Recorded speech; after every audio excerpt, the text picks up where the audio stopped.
9, 8, 7, 6, 5, 4, 3, 2, 1, 0. Women's Wrestling Talk, the #1 women's wrestling network on the planet.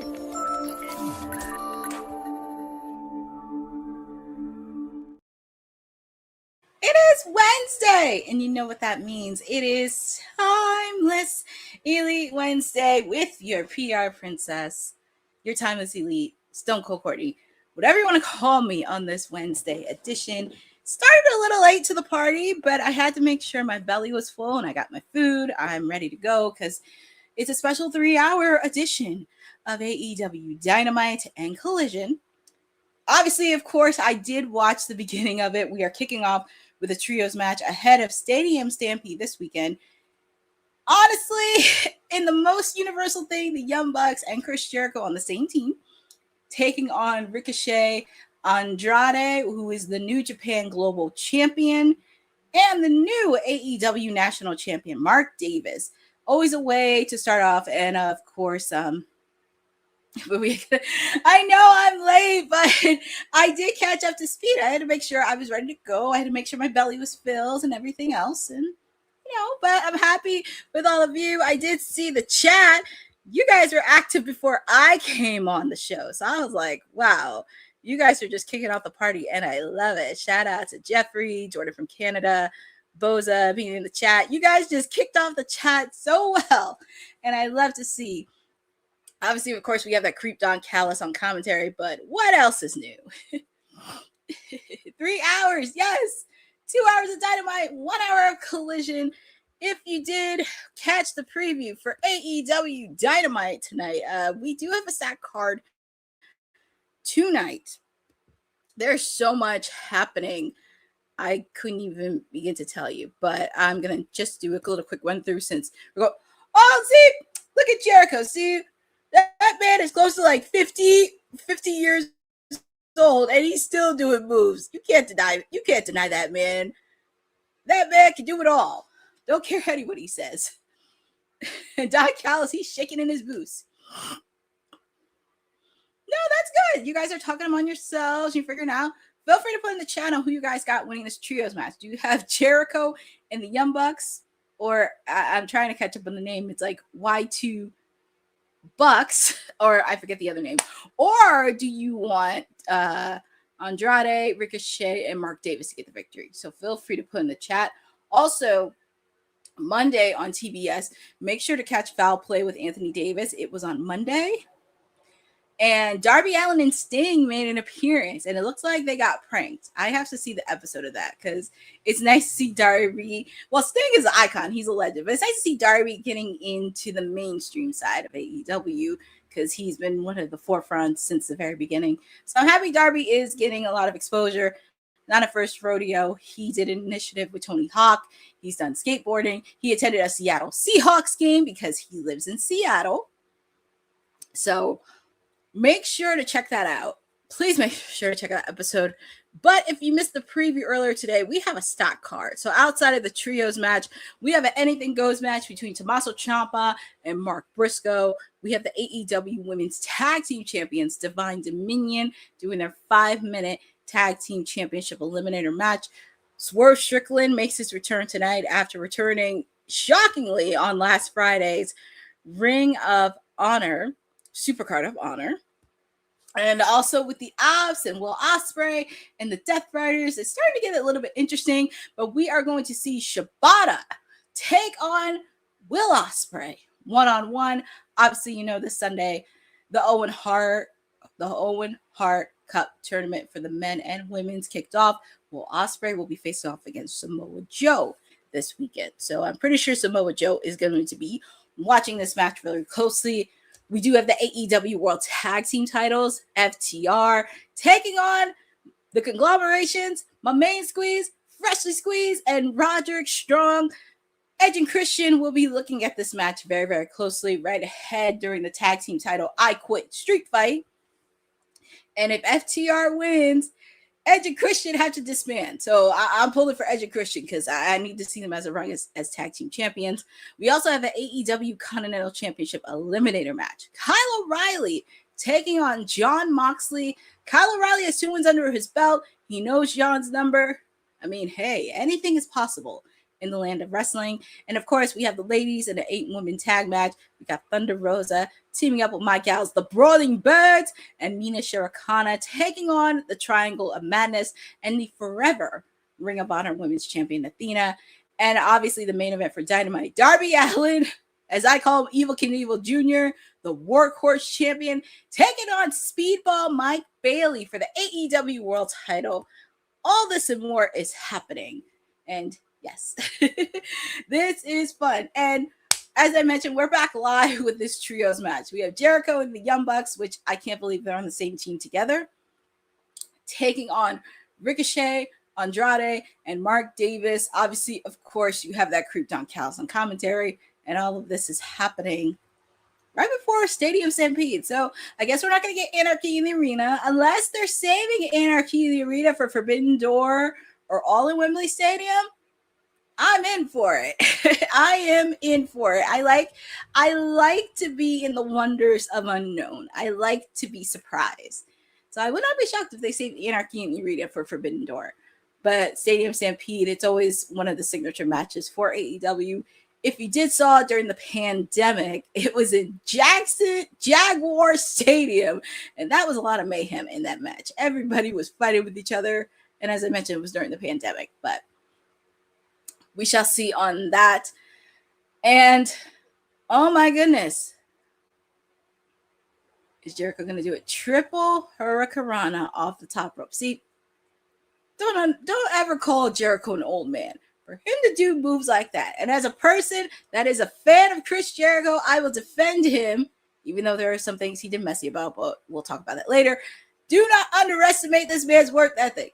He's working out, he's doing everything he can, and he's doing it at his age. So you can't really knock him for it. And I give him my full respect. Because I mean, there's people that can do that, but for him to do that, that's amazing. Yeah. What was that? This was the 4th time. But if you, like I said, if you recall from the pandemic, it was in Jaguar Stadium and they made it work. It was a fun match, but we shall see on that.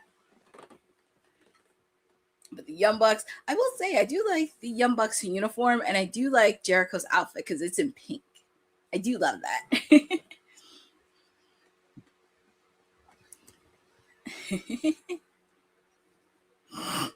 Here comes Ricochet. Super kick on the Ricochet. And I'm pretty sure a lot of people are going to have bald chant. Well, they have bald chants tonight, but I'm sure they're going to have people saying bald this weekend at Double or Nothing, which is going to be fun. It looks like it's going to be a good show. The Bucks of Jericho. Yeah, that's an interesting name. Interesting name. I never thought I would see the Young Bucks, Kenny Omega, and Chris Jericho on the same team, but here we are in 2026. Here we are in 2026.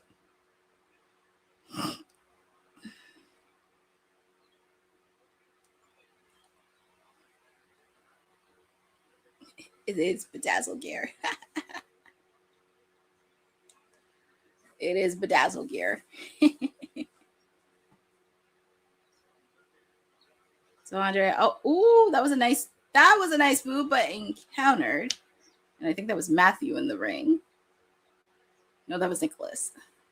There's a ball. I love it. You're going to see a lot of bald sides in the crowd. I guess, well, they can't say EVP trigger. They have to figure up a new name, but Andrade caught it. 2, Ricochet, and I can't believe he's still in the Lion Salt. The Lion Salt. There's only one man, and Jericho, he's going to do the Waltz of Jericho, and he's doing it in bedazzled pants.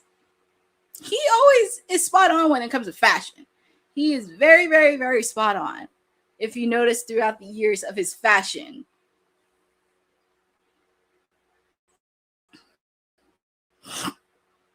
Baseball slide by Jericho. Oh, Ricochet made Jericho eat. The announcer says, taking him to the now. Ugh, I guess they're going to be going towards the crowd. Ooh, thumb to the eye.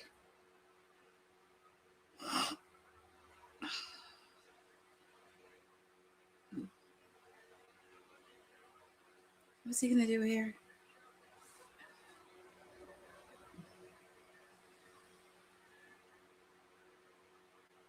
Oh my God! They ran through the timekeeper's table, Ricochet and Jericho. So it looks like, I guess it looks like it'll be in. Here comes Mark Davis, because we haven't seen Mark Davis in a while.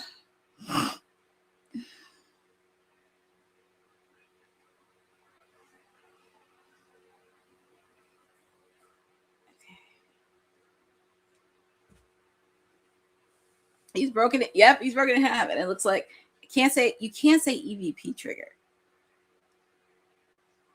That's be it. 2. Ooh, kick out by Andrade. That was a nice kick by Andrade.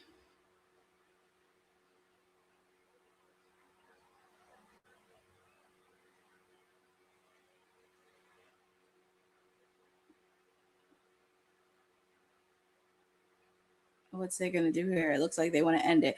Mark Davis is bringing a chair. Aubrey is trying to talk about it. Oh, here comes Clark Connors and David Finlay. David Finlay with that shillelagh, because they will be a part of Stadium Stampede this weekend. 3, and you kind of knew there were shenanigans. Your winners, Andrade, Mark Davis, and Ricochet. And here come the Gates of Agony. Tyo Leona. Shout out to Mike in the chat. I'm happy that you're here on this 3-hour edition of Watch Along. Oh, man. Well, here comes Tyo Leona. And here comes Jack Perry. I know that music because everybody's waving in the stands. Here comes Jack Perry.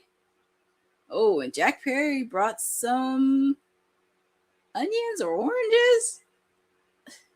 Oh, yeah, onions. And he hit Ty. Oh, man, Tyo Leona punched that thing. Here comes Mark Davis with the chair attacking Jack Perry. It looked like fruit, but it was onions. And oh, my goodness. What is Tyo Leona?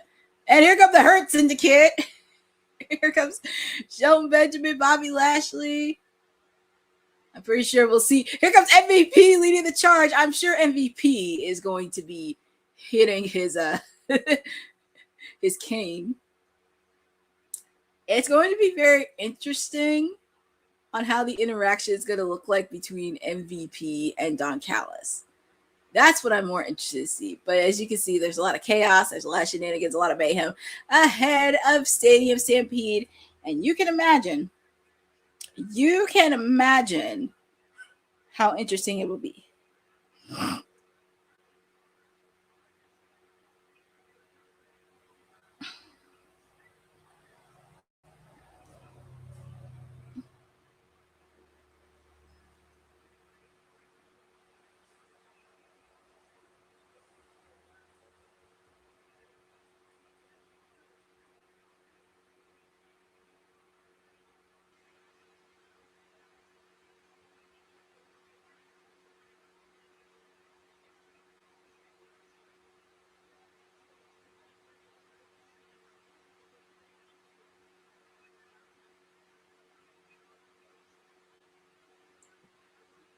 I know. Oh my goodness, Jack Perry throwing popcorn and everything. Bobby Lashley taking on Tyo Leona. You can tell it's going to be a lot of versus. Hopefully we get to see that one-on-one. Spear by Bobby Lashley.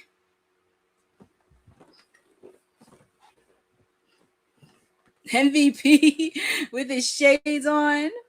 Yeah, you can tell there's going to be a lot of pandemonium when it comes to Stadium Stampede. It's going to be very, very exciting. But here it is, Stadium Stampede. Oh, man, I can't even imagine. And shout out to Lynette in the chat. I'm doing well. Happy to have you with me on Wednesday for Timeless Ceiling Wednesdays, 3 hours with me. And another big marquee match we're having this weekend. Kazuchika Okada taking on Konosuke Takeshita for the AEW International title.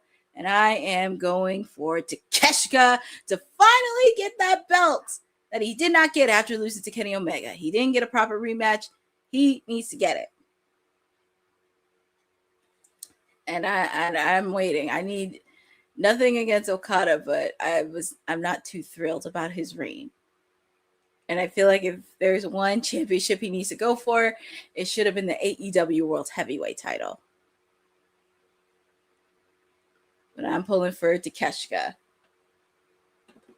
But up next, we're going to have Tommaso Ciampa taking on Mark Briscoe in an anything goes match. And shout out to Jeff Metterling in the chat. Happy you guys have on. And I'm very excited. But like I said, this is 3 hours. And it's almost 8:30. And we just got through one match. A lot of chaos, a lot of mayhem, everything else.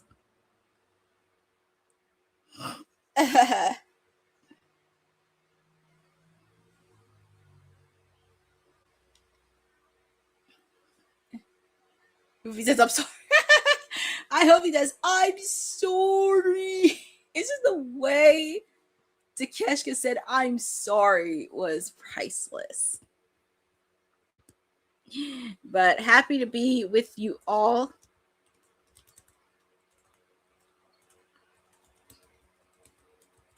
Hold up, let me see. I'm just trying to get myself together.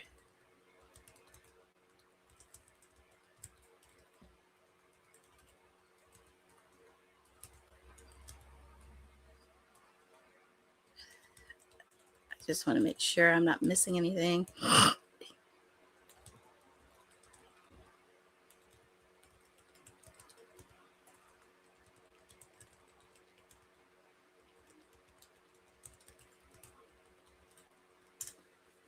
So that's the question, Rosa, because I kind of said this on WWT Live. I may be on the ground. I may be doing a watch along. If I'm not on the ground, you will be getting a watch along. You'll be getting something regarding Double or Nothing, because apparently it's kind of a hot show. You would think with AEW Revolution, but there are still tickets still available. It's just a hot show in Queens, New York, shockingly enough. But hopefully I will. I'm hoping I'll be able to attend the media scrum. Because like I said, it's been a hot show. And also with the fact too, with the content creators kind of talking about getting flagged on their stuff. I just hope, because I'm saying this from a PR perspective, and I worked in comms, I worked in media. I just hope with AEW and TNA, they're just mindful who they bring into the media scrum, especially with the fact some people are feeling very funny with WWE right now, just being very cautious and self-aware. So we shall see on that.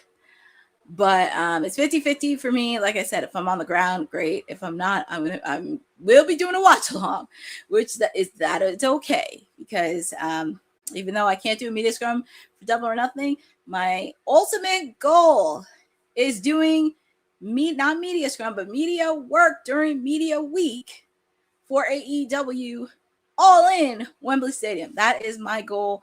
I'd love to be on the ground for Wembley Stadium International, not just for media scrum, but doing like media work, interviewing like every single person participating in any type of match. That is my goal. I mean, Double or Nothing's great, but All In Wembley Stadium is the goal. And speaking of that, here's the AEW World Champion, or as I call him, Evil Knievel Jr., Darby Allin with Renee Paquette. And let's hear what he has to say ahead of his match tonight against Speedball. And also this Sunday.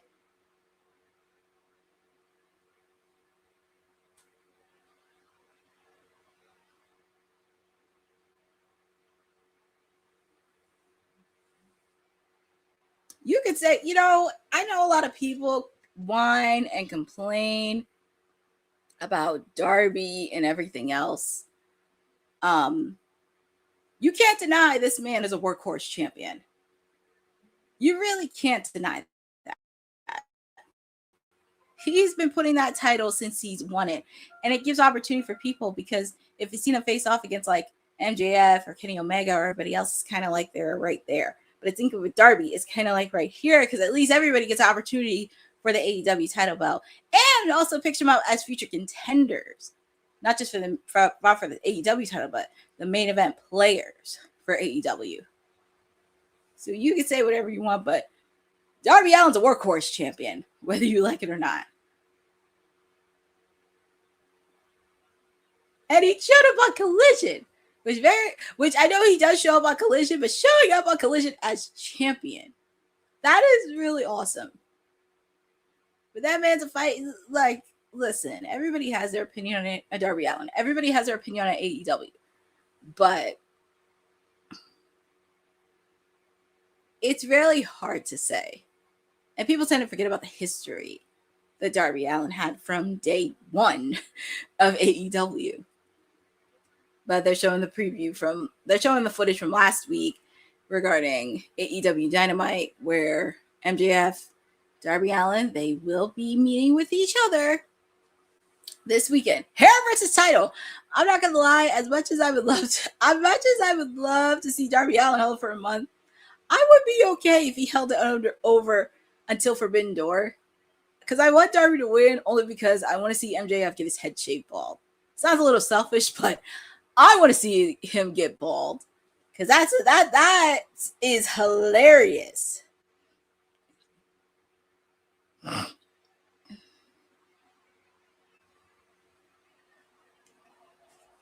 But yeah, like I said, MJF would look he would look bald. Jeffrey, I don't know if you saw some of the stuff on socials, but they were photoshopping his hair being bald. He doesn't look that bad. I know. Like, I would not be mad if Darby loses it at Forbidden Door, which actually makes a lot of sense because the finals will determine who they're facing. But I'm okay with that.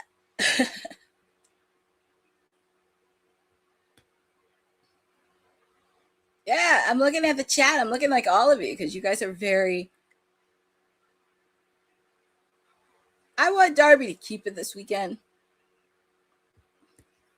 And also with the fact, too, look, I get people, content creators and everybody, and I know some of them are starting to get in AEW, but it's just they need to look at the bigger picture with it. Like for me, I know I watch it. I don't want to say I'm biased because I watch it week to week basis, but also I also have some good constructive criticism to give them because I want AEW to be great. I want them to succeed. I don't want them to die. But here it comes. Ooh, I like Tommaso Ciampa's shirt that he has on. Does anybody look at his shirt? Well, here we have an Anything Goes match. Tommaso Ciampa, Mark Briscoe. Well, people tend to forget, and most of that's what happens because if you follow it, Jon Moxley is the reigning Continental Champion. I mean, John's great, but John's doing other things in storyline wise. And I think it's time for an opportunity. And Mercedes is going to be fine. She's going to be AEW Women's Champion. But it's kind of time to give an opportunity to some stars already. Like, I know Willow, I'm happy she's in it. And I know she won it before. But unfortunately, she couldn't compete because she had an injury. Yeah, I was like, I don't want to see Jon Moxley for the title. And you know who I wish... Because when I looked at Brody King and Claudia Castagnoli, if he wasn't injured, Kyle Fletcher should have been in the Owen Hart Cup tournament. If Kyle Fletcher was not hurt, he could have been in that tournament. But here comes Mark Briscoe, the leader of the conglomeration. He's ready to fight. It's so happy to see him back. He came make his return last week. We saw him do work at Ring of Honor. Like I said, Jeffrey, Mercedes is gonna be fine. No pressure. Just let her have some fun. But happy to see most of the conglomeration back. Obviously, of course, Hologram is still hurt. I think Tomohiro Ishii, I haven't heard much from him because I know he was wrestling in New Japan for a little bit, so don't know what's going on there. But just waiting on Hologram to make his return. But feel free to put in the chat on who you guys got winning this. Do you have Tommaso Ciampa or do you have Mark Briscoe? Yeah, just me. Said eventually. You know what? I'm just going to let him gloat, let him do everything else because I'm just a super chill person. And I'm just like, you know what? Great. Let's just move on from there. Great. But what is Tommaso Ciampa getting? Oh, he's getting a steel chair. He's getting multiple steel chairs, had his head struck in a oh my goodness, Jeffrey. That's a rat. Who put a rat trap in? Who put a rat trap in there? That is so odd. Nice drop kick by Mark Briscoe. That is a nice drop kick. That's really funny. And here comes Mark Briscoe with that kendo stick.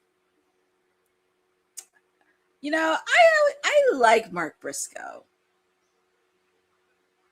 Out of control. A lot of people are picking Mark Briscoe. And Jordan for Candace say Tommaso will cheat. Well, hey, he's a psycho killer. Anything goes. Anything goes. This is anything goes. No disqualification match. So throw the rule book at the door. And we shall see on that.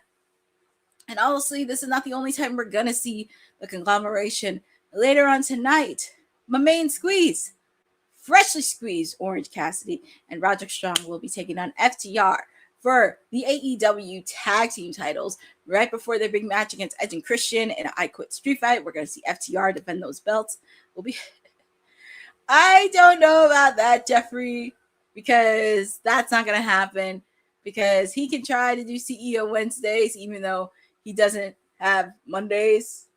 It's like MIA at this point. But I hold the keys to Wednesdays, and I show up to make sure I make sure to give you guys content with AEW. And I told Seth, if you want to do a watch along for AEW Double or Nothing, feel free to be my guest. And hey, he could have did the watch along tonight because it's 3 hours. But it's Double or Nothing week. Collision's on tonight. Countdown to Double or Nothing is this Saturday. And obviously, of course, the buy-in, which is the pre-show, is Sunday. And we're going to have, oh my goodness, Mark Briscoe went through that table, and hopefully his head didn't get hurt, because that was a very nasty spot. Oh my God. Look at the replay on this. My God. I mean, that's why I said, I told Seth, hey, you want to do watch on for Double or Nothing? Be my guest. You want to do a Dynamite when I'm not here? Because I just found out, not a cheese grater. Oh, Lordy. A cheese grater. No. I've seen too many cheese graters in my, please. What's he going to do? Oh, Lord. Ew. Well, Mark Briscoe's getting bloody by it. Well, hey, it doesn't surprise me. It's a cheese grater, but it's not the first time I've seen a lot of gruesomeness. Not the first time, but yeah, I can tell you how with a cheese grater really, really hurts. And we're watching this from picture in picture. And I'm sure he's going to use it again during picture in picture. I know, Jeffrey, you could have expected this, but you know, this is what you get for Anything Goes. But as I was saying regarding the buy-in, since it's pretty much the pre-show, Mick Foley will be making an appearance alongside Renee Paquette. Very excited to have him because obviously he's from Long Island, New York. So always nice to see Mrs. Foley's baby boy. Doesn't matter what promotion you stand for, you love Mick Foley. You know his story. You know what he's capable of. And with the fact, too, he's doing great work. And also, he's a New York Times bestseller. And I have one of his books, too. I really want to read. But excited to see Mick Foley on the pre-show this weekend. Yeah, Jeff Merlin, there's a lot of wrestling. But you know what? I'm not complaining because, you know, you got to pick and choose what you want. The only time I wish I was in. I know, right? Well, I'm watching this on cable in picture in picture. We do see Tommaso Ciampa grabbing a ladder. Lord knows what he's going to do with this ladder. But as I said, it won't be the first time we see the conglomeration in action later tonight. I think that'll be the main event for Collision, the AEW tag team titles. And obviously, of course, the main event for Dynamite would be Darby and Speedball, which actually makes a lot of sense because you kind of have a twofold there. Yeah, and also I think we do got a good stack card for Double or Nothing. We have 7-8 matches. Oh my God, 7-8 matches on the main card, which that is a record. That is a record. I'm pretty sure we're going to probably get some matches regarding buy-in or 0 hour. Very curious on who's going to be in the pre-show, because I can see no more than 3 or 4 matches on the card. But on the main one, we have 7. I think we have like 7-8 matches. Just getting back. I know. What is that in Tommaso's Ciampa's hand? So Jeff Mennerling, Willow is not advertised on the card, but that doesn't mean what chicken? Man, just beat up on the chicken. What it? I know he's a psycho killer, but what did a chicken do to you? You don't like chickens? But Jeff Mennerling, Willow Nightingale's not wrestling tonight, but that doesn't mean that she can make an appearance tonight. Because also with the fact too, as I mentioned, she will be wrestling at Double or Nothing this weekend against my gal, Alex Worldwide Windsor this weekend. Oh, Lordy. You just messed with the chicken. And we're back live with AEW Dynamite. This is your timeless elite Priya. Oh, and Mark Briscoe has the fire extinguisher. Bloody face and all. He has that fire extinguisher. He's spraying that everywhere. I guess the fans love it. Referee Bryce is trying to breathe. He's trying to breathe on all this. Yeesh. You hit that steal, but Mark Briscoe's up and running. He's just up and running. You can't deny for that. He's been wrestling for God knows how long. Because if you saw his table and tax with MJF, it was an interesting match. It's interesting. I know Tommaso's not saying timeout. What is Mark getting from under the ring? Oh, another table. And I love that they put the banners for Dynamite first and then Collision. So at least once Dynamite's over, they can wrap it up to Collision. That's very smart.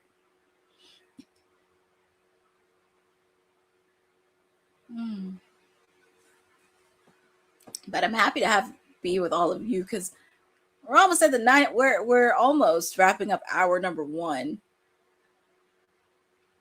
Oh God, the metal plan. Mark Briscoe hit Tommaso Ciampa with a metal plan, and Ciampa looks like he's in La La Land, and oh boy, they got the barbed wire. Mark is no stranger to barbed wire, and oh my God, he has that staple. That chicken. I feel like when you said that comment, Jeffrey, it made me think of JR in his voice. He's got a family.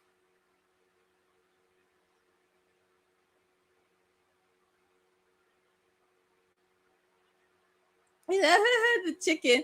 Yeah, Mark Briscoe's taping that barbed wire. He's no stranger. Hey, look. I give credit to Mark Briscoe. He's no stranger to butter. Yes, if JR, I could hear JR saying that. Oh, Rick Knox is a referee. He looked like Bryce, by the way.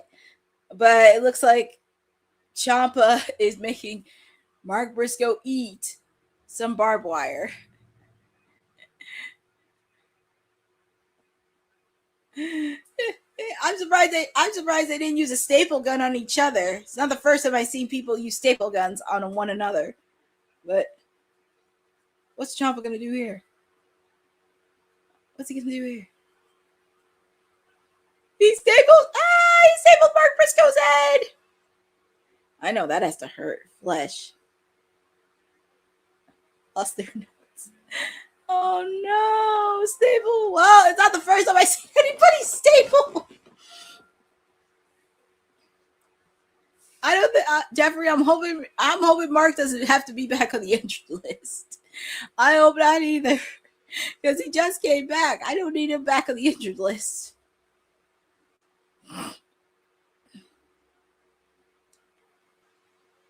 Oh, he's got that knee pad filled with thumbtacks. Lord, oh, look at Mark Briscoe. Ooh, that has to hurt. Ciampa ate one of the steps of the ladder. Is that a screwdriver? Oh, Lord. It's not a please, not a screwdriver. I've seen too many screwdrivers in my life. I'll never forget when I saw Kyle Fletcher attack Dustin Rhodes with a screwdriver, and it just stayed on his flesh. I will never forget that moment. Oh my God, please, no more screwdrivers. I mean, I've seen a lot of... Ooh, that table broke in half. These guys are really giving it their all. I will feel bad. I'm going to feel bad on whoever's the next match after this, because then they have to clean up. Shout out to Eddie Foster in the chat. And yes, this is some sexual violence. And I just, I've been a fan of this since 2002, and not the first time I've seen gruesome violence. Which is, oh, no. We don't need to see Jon Moxley in any more gruesome matches. We don't want to see that. We do not want to see that. Also, and I'm laughing at you guys in the chat. It's crazy. My question, who's going to wrestle? Yeah, Jeffrey, that's what I'm thinking. I feel bad for whoever's the next match. And shout out to Lynette. That's awesome. You got your Damian Priest figure. And look at Ciampa. He has that psycho killer smile. Shout out to my sister Honey in the chat. 8:45 on a Wednesday night and a man's face is paper. Hey, listen, I guess they had to kind of go, no pun intended, all out in the first hour. And this is our... I'm scared. I'm really nervous on who's going to be next after this. I mean, it could be either Will Ospreay or Shibata. Or the ladies. Please don't let it be the ladies. Just please let it be Ospreay versus Shibata. They are not. They're not. And, they're giving it their all. Like, this is a grudge match between these two. This is a grudge match. And I like it. I like it. And also the fact, too, Ciampa aligned himself with FTR. Because I guess Mark Briscoe is letting Tommaso Ciampa have it after what happened to him a couple weeks ago. And he's going to do the J Driller on the table. Mark, get in the ring. Get him in the ring. Get him in the ring, Mark. And I'm going to tell you something. After this grudge match, and also with the fact, too, I know, I hope not either. 2, 3, and your winner is Mark Briscoe. Woo! Shout out to Frederick in the chat. Mark Briscoe got the victory. Bloody face and all, but yeah, they gave it their all in this match. We've seen screwdrivers, staples, ladders being destroyed. I mean, we've seen it all. Barbed wire, a chicken, stuffed chicken. But it was a grudge match. It was a grudge match, but it's not the first time we see... It's not the first time that we see the conglomeration. As I mentioned, Kyle O'Reilly will be facing off against Jon Moxley for the AEW Continental Championship Eliminator match. Kyle O'Reilly has 2 victories over Jon Moxley. But also, we do see my guy, Orange Cassidy, and Roderick Strong take on FTR for the AEW World Tag Team titles. So we'll be seeing a lot more conglomerating throughout this 3-hour broadcast. Up next, we're going to hear from Swerve Strickland. He has a lot to say because he's been hunting down the most wanted Bandino. We did see him at Ring of Honor, Supercard of Honor, attacking Bandino after his match against Blake Christian for the Ring of Honor World Championship match. That was a good, solid match. If you've not seen Ring of Honor, Supercard of Honor, it was a really great show. I was very happy to watch some of the few Ring of Honor pay-per-views. I was happy I got to see one in person in Philadelphia and do a media scrum with them, and also did a media call with them last week. they're always fun. They're always really, really fun. And I'm happy I could do it. It's a little bit smaller, but I enjoy it. I love attending stuff like this and very, very happy. But we're on commercial. Swerve Strickland, he has a lot to say. And also with the fact too, hunting the most wanted. And I'm very happy Bandito had that fire on Collision over the weekend because him and Swerve are going to have a match. And this weekend, as I mentioned, the Owen Hart Cup men and women's tournament kicks off this weekend. We already know the men, Will Ospreay, Samoa Joe. The other match we have, Bandito, Swerve Strickland. This has been brewing for the last couple of weeks. I would not be shocked if this was brewing right after Double or Nothing. But very curious on what Swerve has to say because he wants power and he's also dangerous. It is packed. Honey, this is so packed. It's not even funny. I mean, we have 3 hours tonight. TNA's tomorrow because they're getting ready for the road to Slammiversary. We got Friday Night SmackDown the night before Saturday night's main event. Saturday night's main event this Saturday. Double or Nothing is this weekend. I'm not complaining. I'm not complaining at all. So much, but it's rewarding. It is rewarding. And like I said, shout out to Boza in the chat. Yes, I'm very happy because Honey's in the chat. We did 80s Wrestling Con, and oh my God, it was so fun. So fun to be there. I was very happy Honey was with me on the ground because we interacted with so many people. So many people came to our table, which is really great because I think we were one of the only podcasts on the ground that weekend. But it was really great. I was very happy. And Tony Schiavone is in the ring. And he's going to be introducing Swerve Strickland. I should get tacos. You should. It was really fun. I'll be talking a lot more about 80s Wrestling Con throughout the program. And here comes Prince Nana. Here comes Prince Nana. Making the introduction to his boss. And Tony Schiavone's don't call Tony Schiavone an old man. He's been in the business for years. And he shoved Tony Schiavone out the ring. I was like, man.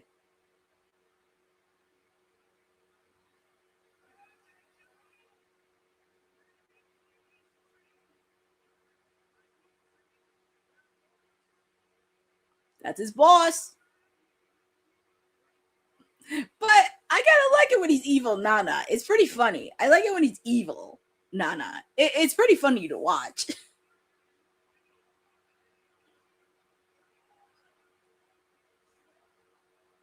Let's do that. Hey, look, you gotta do the dance, Swerve, when I drive.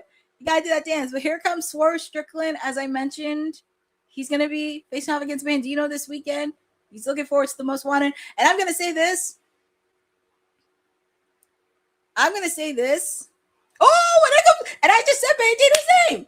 You say his name and he appears. Bandito, especially after what happened at Supercard of Honor last week. I can tell you, man, he really is going to be the crowd. I can imagine this weekend, you want to talk about grudge matches. This is actually a grudge match right here. These guys are really going to go at it. Oh, trust me, you don't want to make Bandito mad. Because he is definitely somebody I would. Bandito. Hey, listen. I believe in Bandito. You say his name and he appears. But no, in all seriousness, Bandito has just been holding it down for Ring of Honor. I know we talk about Athena, but look at Nana. He's like, you not messing with the most wanted.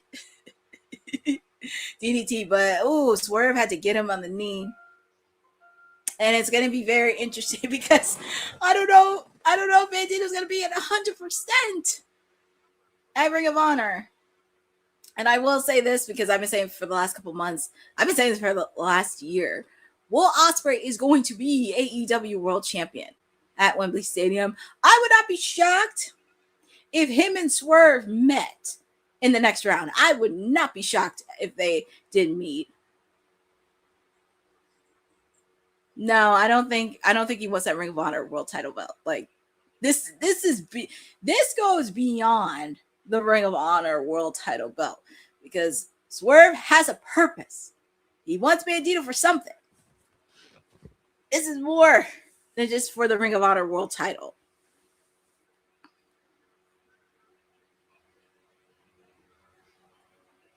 I know.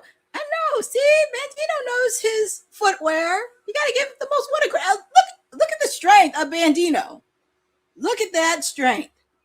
And also, too, it's about chemistry. Like, you want to make sure you have chemistry with that person. So hopefully Bandito and Swerve could have that. But look at that space. See? You don't mess with the most wanted. You just don't mess with him. There's a reason why he is the Ring of Honor World Heavyweight Champion.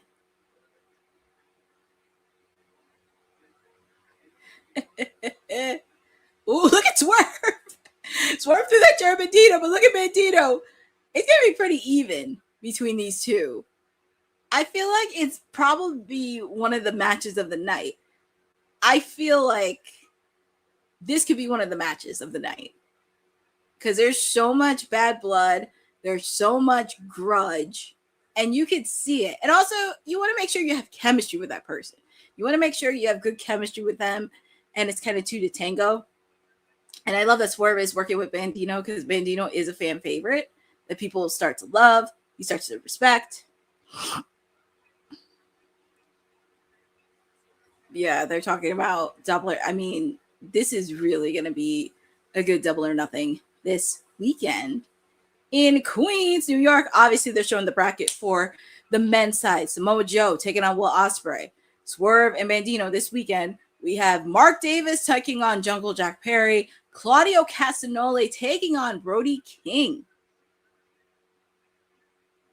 I know, like I said, if he wasn't injured, Kyle Fletcher could have been in this tournament. And we're going to hear from the face of TBS, Miss Willow Nightingale.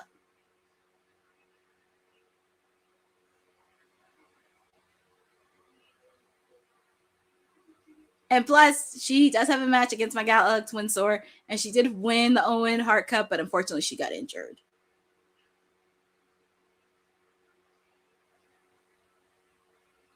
And she's talking about how she won it from Mercedes Moné.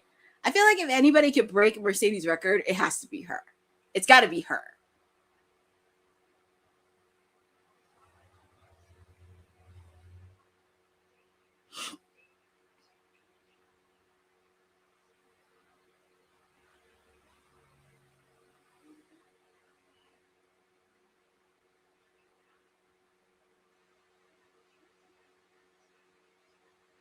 Oh, talk about a recent title offense.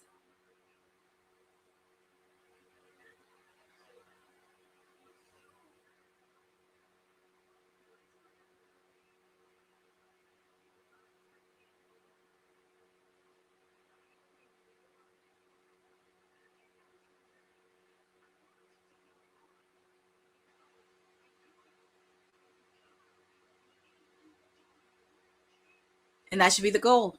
And she will.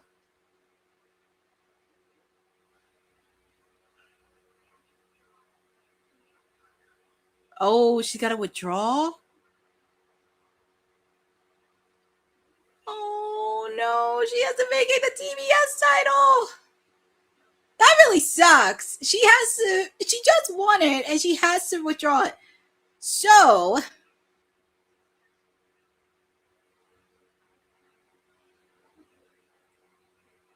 I mean, it does really suck because she just got it.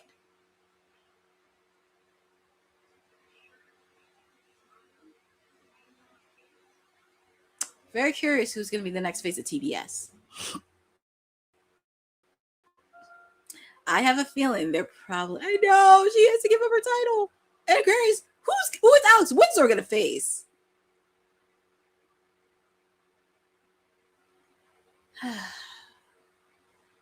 Oh my God! So Willow had to. Hold on, let me see. So it's going to be a wild card.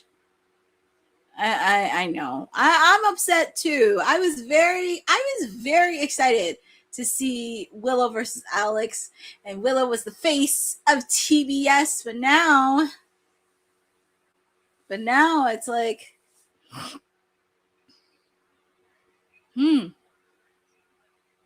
gonna be very interesting to see. And we also get an update from Boza. So Sunday, it'll be Mina Shirakawa taking on Athena, which actually that would be a baby. Your favorite. Oh, I know. Wow, Jeffrey, look, my gal Alex Windsor, she'll be ready and beat the piss out of anybody. So I'm not worried about Alex Windsor, but it really sucks. I mean, Willow Nightingale has to relinquish her spot and the TBS title. Obviously, when she won it the first time, she got injured. So it really does suck. But I know she's back again. And it sucks. Our friend from WWE, one of our panelists from WWT, Kane, he is a big Willow Nightingale fan. But I know I said Jamie Hayter will be women's champion at 2027, but I wouldn't mind seeing Willow Nightingale be AEW women's champion in 2027. I believe that'll happen. But put the Brawling person bubble. Hopefully so. Because like I said, my gal Jamie Hayter, she's facing off for the AEW women's title this weekend. But we go from one champion to another champ. Jon Moxley, the reigning AEW Continental Champion, taking on Kyle O'Reilly. And we do see Miss Renee Paquette doing the sideline reporting. And she's looking fabulous, by the way. She's fabulous, by the way. But yeah, Kyle O'Reilly has beaten Jon Moxley twice, because if Kyle wins, he gets a future opportunity for Jon Moxley. And I kind of said this last week because I was looking at like, who do I think could be contenders? I thought at least Juice would have been a good one. Speedball could be a good one. But I wouldn't mind Kyle O'Reilly as being a potential contender for that Continental Championship. And I will say, since the Continental Championship has started, I think this is probably one of the best reigns that we have. Nothing against Eddie Kingston. Eddie Kingston was the inaugural champ. But Okada's reign, I'm not going to even know.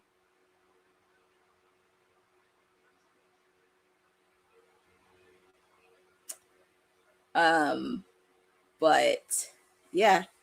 But here comes Kyle O'Reilly. I actually like he's showing some personality. I feel like ever since he joined, I feel like ever since he's joined the conglomeration, Kyle O'Reilly is showing a lot more personality. Ooh, that would be very interesting. I mean, her coming back as a heel, that would be really fire. That would be very fire. But it's going to be very interesting because we don't have many strong. It's hard because we don't have that many strong heels in the women's division. So I think it's time to really tune up it a bit. I mean, obviously, of course, like my gal Toni Storm, like she was over. The Brawling Birds and Speedball are now starting to pick up on the Brawling Birds. I'm hoping they do have a very strong, because I just realized there's not that many strong baby faces on the women's division when you really think about it. I mean, heels, you have Tekla. You have Tekla right there. Obviously, you have Mercedes, because Mercedes actually did good work as a heel than she did as a face. I feel like she was very strong as a heel. But it's going to be very interesting. Who is going to be the wild card? I'm going to say this. I'm pretty sure Seth is watching this somewhere. I think the wild card is going to be probably Mercedes Moné. If it's not someone from Ring of Honor, I have a feeling it's going to be Mercedes Moné being the wild card in this. Because if there's one way for her to bring her back, why not the wild card for the Owen Hart Cup tournament? But that's just me. I'm just throwing it out there. I know, exactly. That's what I'm saying. I wouldn't mind if it was somebody from like New Japan or Stardom, because obviously, of course, it's Forbidden Door. Or somebody that Alex Windsor knows very, very well. But here we go. We have the AEW Continental Championship Eliminator match.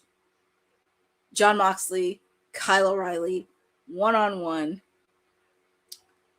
Feel free to put in the chat on who you guys got. And you know what? Like I said, I wouldn't be shocked if it was either New Japan or Stardom, with the fact Alex Windsor is the reigning New Japan Strong Women's Champion. I would not be shocked if somebody was that. But here we go. Kyle O'Reilly is showing some strength.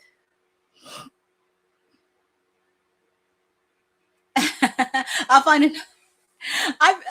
Jeff Metterling, there's a lot of other ladies that you can watch on the card. I mean, as I mentioned, tonight we do have the Triangle of Madness, Tekla, Julia Hart, Sky Blue, and the forever Ring of Honor Women's Champion Athena, taking on my gals, the Brawling Birds, Jamie Hayter, Alex Windsor, Mina Shirakawa, and Thunder Rosa. That's going to be a fun match. I'm not gonna lie. When I saw Ospreay versus Shibata, that match is gonna be fire tonight. I'm not gonna lie. That is going to be fire. And obviously, well, Ospreay will face off against Samoa Joe this weekend, so you know Samoa Joe is gonna be looking very closely at that match in particular. But here we go. It seems pretty even with headlock and submission holds and arm bars between Moxley and Kyle O'Reilly. As I mentioned with the fact too, Kyle O'Reilly has already, he made Jon Moxley tap out twice. I mean, how many people could say they made a former 4-time AEW World Heavyweight Champion tap out? Not many people can say that, but Kyle O'Reilly can. And they're showing All In London, Wembley Stadium, August 30th. Like I said, with Double or Nothing, either I'm on the ground, but if I'm not, I can do a watch along. But also with the fact too, my goal is definitely being on the ground for AEW All In. I would love to do interviews on the international side. It looks very cool to do it, but we shall see.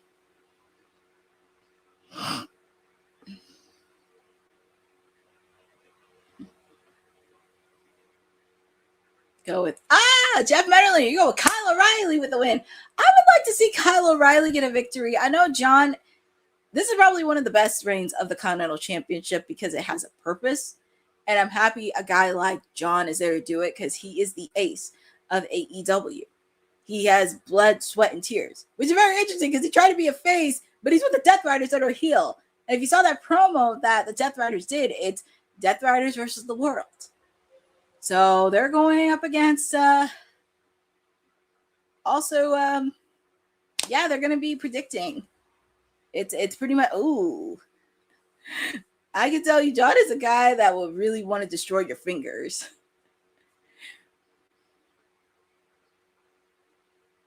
Yeah, I think John does look strong.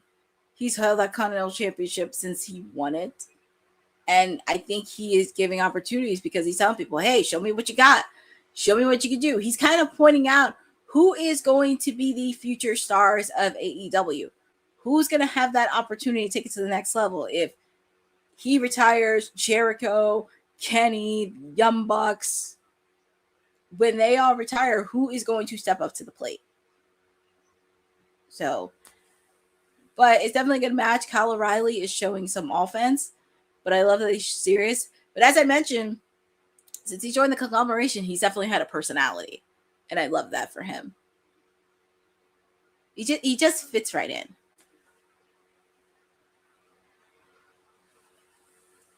It's just one of those things. But I think what John is doing, he's kind of egging out. That's why you see him face off against guys like Ace Austin, Juice Robinson, Josh Alexander, Mark Davis, my guy Anthony Bowens. Now tonight with Kyle O'Reilly. I know. It really sucks because Kyle got injured right after he beat Moxley. But it's going to be very interesting. Because I would not be shocked if the conglomeration got into a feud with the Death Riders. Because when Orange Cassidy was reuniting his rivalry with Mox at Full Gear a year or two ago, I would not be shocked if the conglomeration.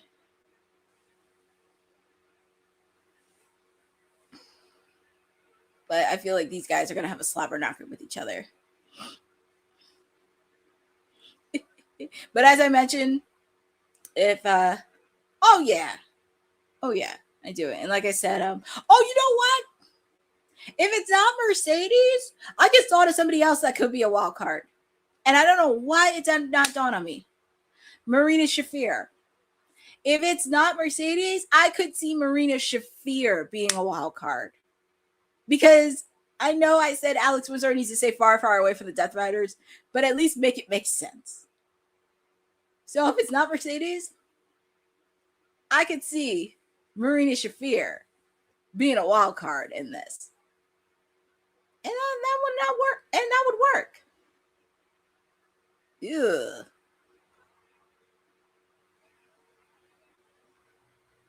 Yes, so Jeffrey, just to let you know, this is under Continental rules. 20-minute time limit. Everyone is banned from ringside.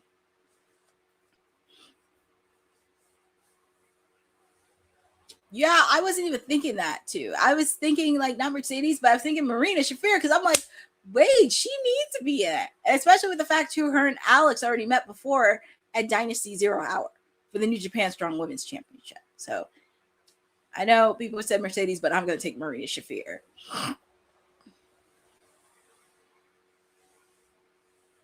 Oh, boot to the face by Jon Moxley. And also with the situation with Will Ospreay, it's really interesting because he's training with the Death Riders, trying to get 100%. He is cleared. He's ready to go. But it's kind of weird the ops are trying to get Will Ospreay to join with them. I don't know how that's going to go. But I think the best way for this with the storyline between Mox and the Death Riders, if there is one way to destroy them, you have to learn inside within. Will Ospreay has to have that mindset. In order to destroy the Death Riders, he has to know the inside out. That's just my theory on this with this whole situation. Because we shall see. I don't have a problem with it. I would not have a problem if Anarchy in the Arena was at Forbidden Door. And it's in San Jose, California. And hey, anybody could enter that Forbidden Door. So it would not shock me. But also, Boza, you did say United Empire. Apparently, there is a lot of dispute within United Empire. If you've been following New Japan Social the last couple of weeks, the reigning IWGP champion had a little spat with Will Ospreay, and it kind of went back and forth. So,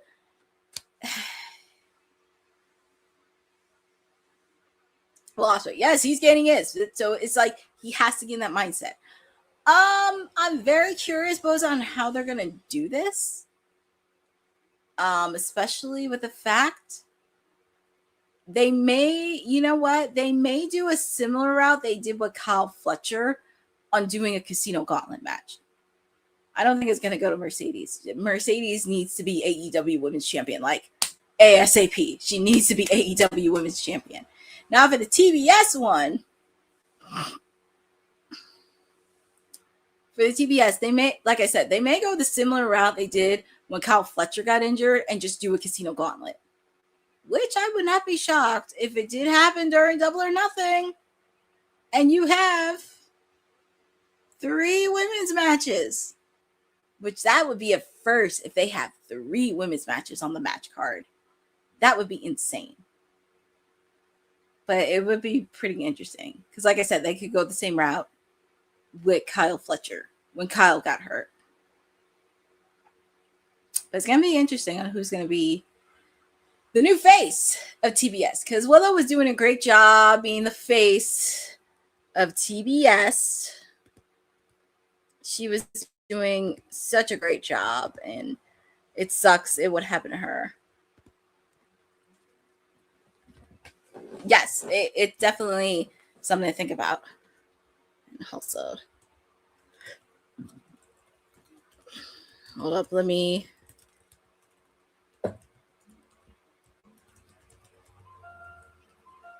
And we are back live with the AEW Continental Championship Eliminator match. Kyle O'Reilly taking on Jon Moxley. I know people say, John, I would like for Kyle to get a victory. It would be nice to see Kyle at least get a victory. Because I feel like if there's anybody that could take out Mox for the Continental Championship, it has to be Kyle.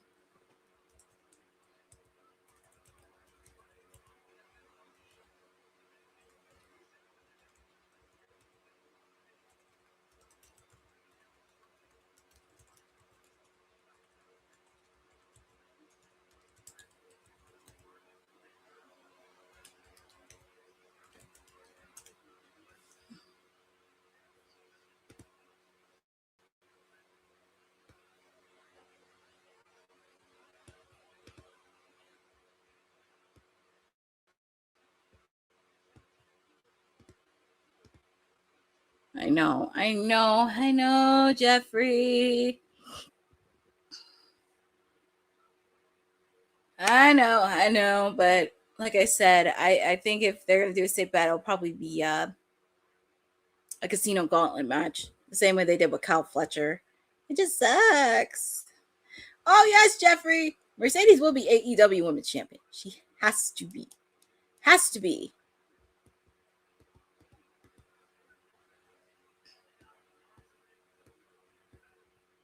Oh yeah, Thunder Rosa will be a good TBS champion.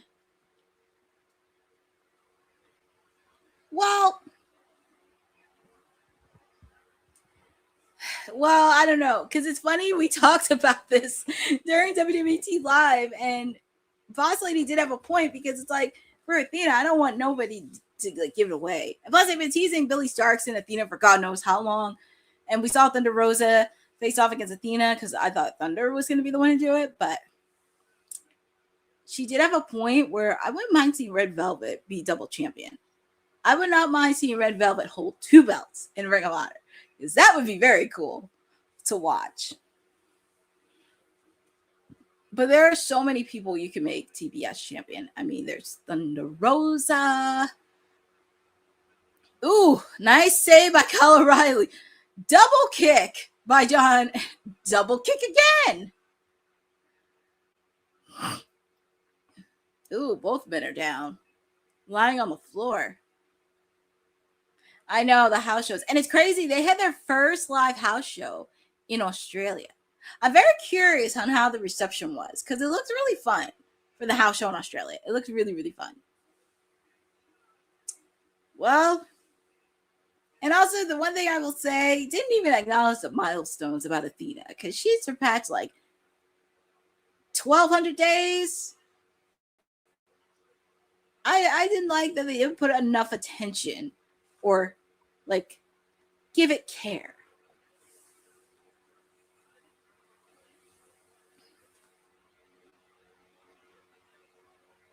But I wouldn't mind seeing Red Velvet be double champion, because that would be pretty dope to watch, because I know Athena has held it down, but Red Velvet's been holding her down. It's a reigning Ring of Honor Women's TV champion. She's been holding that down too. And she's our friend of WWT. So shout out to Red Velvet. But this is pretty even. I would not be shocked. I would not be shocked if this match ended in a draw. It would not shock me at all one bit.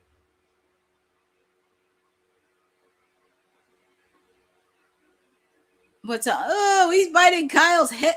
He always bites people on the head.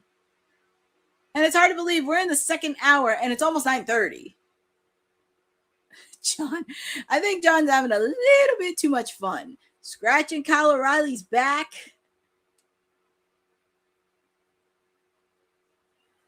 I know. It's crazy. Athena's at that length. That's why she is the fallen goddess. And the people are saying this is awesome. Like, I would not be shocked. I would not be shocked at all if this ended in a draw.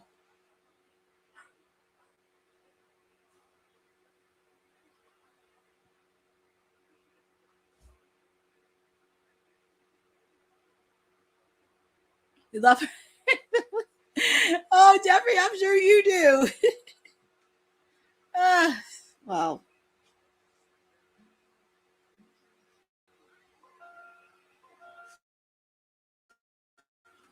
Yeah, it really.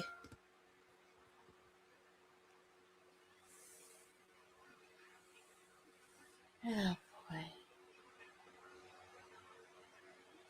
Ah, boy. But I think, like I said, same thing with Kyle O'Reilly. I meant not Kyle O'Reilly. Kyle Fletcher. You know what? Because they had the same name. They had the same name. They had the same first name with Kyle. Well, Kyle O'Reilly has his foot on the rope, but it looks like John Moxley trying to block it. Bulldog choke. You're good at that, Jordan from Canada. That was a nice thing.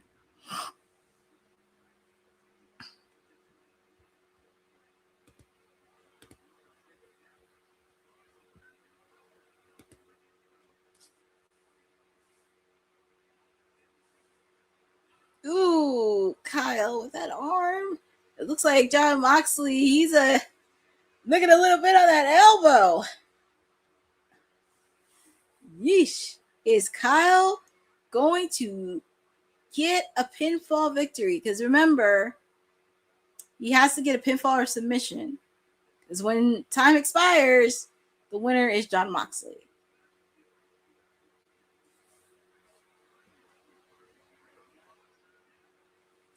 Oh man, Mox. 1, 2. Quick kick out by Kyle.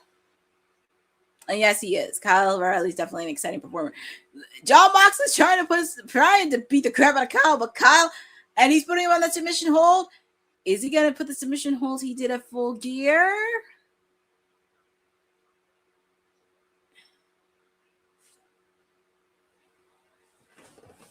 And like I said, under Continental rules, everyone is banned from ringside.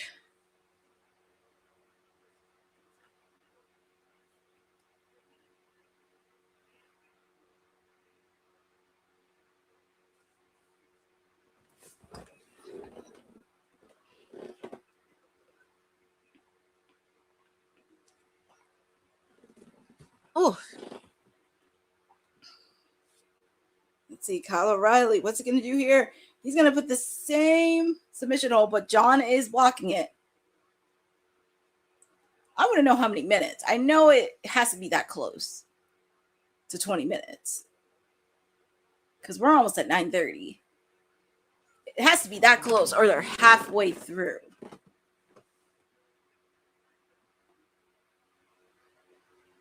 Jon Moxley, Kyle.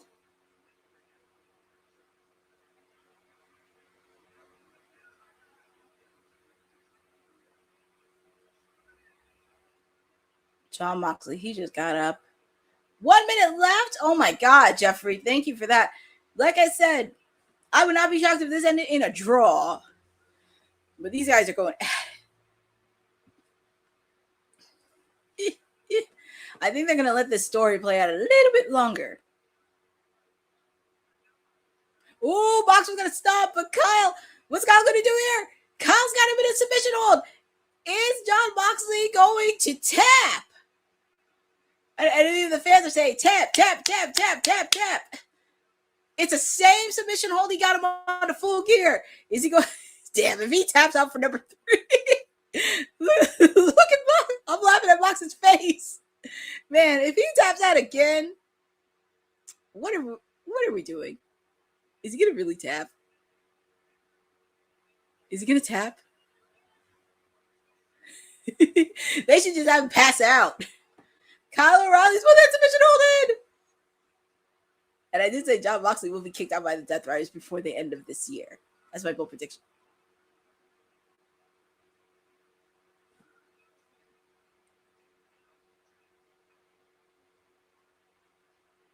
John did not tap.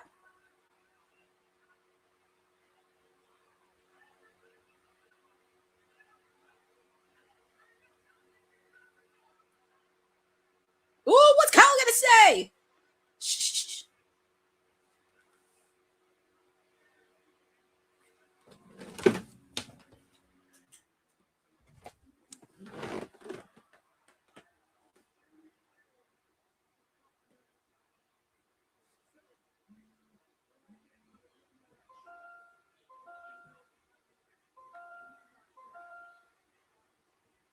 Ooh, Kyle O'Reilly wants a legit shot because, like I said, time ended.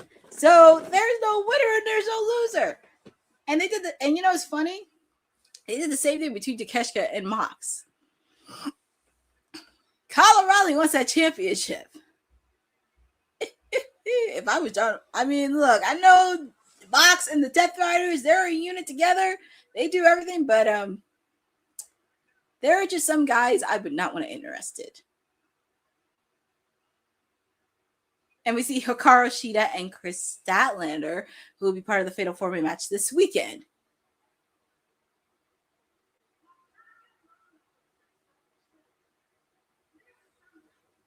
Hikaru Shida. I will say her English is so better, and I'm so happy she has a personality. And I love their glasses.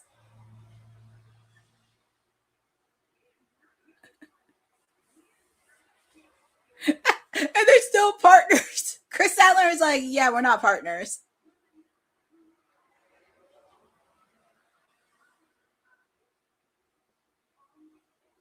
I love that she's helping her with her glasses.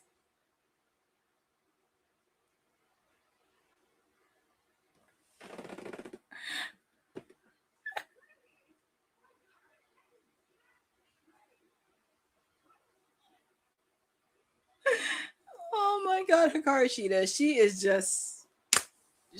just blossomed. And happy to see her back on weekly television. But up next, we do have the ladies in action. And oh boy, it's almost 9:30. Surprise, surprise. No surprise there. And it's convenient because even though the ladies are having some action, it's actually a good opportunity to talk about the women's wrestling archive that our boss lady TK Trinidad is doing, because you get to celebrate the past, the present, and the future of women's wrestling.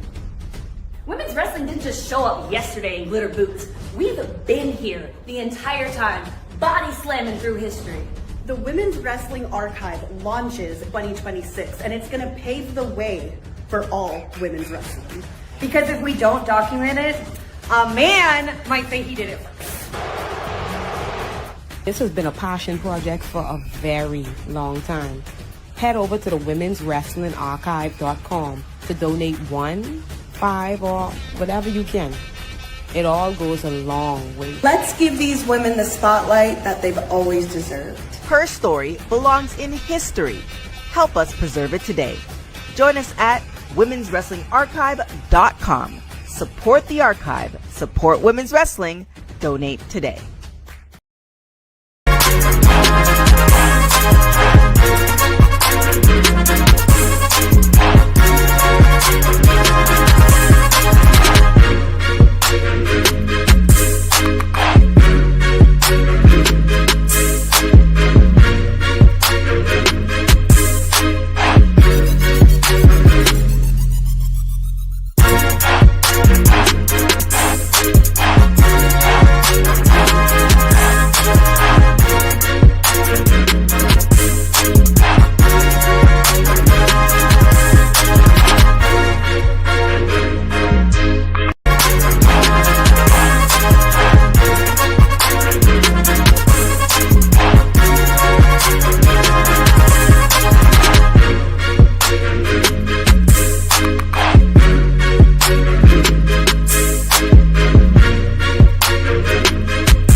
You gotta take a little bit of a stretch, a little breather, everything else happening. But we're just halfway through hour number 2 of a special 3-hour edition of Timeless Elite Wednesday with your PR princess, your Timeless Elite Stone Cold Courtney, whatever you want to call me. And we're gonna hear from Roosh.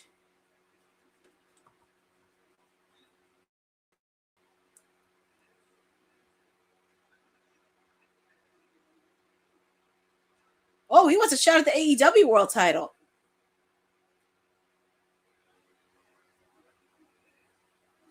So Roosh wants a shot.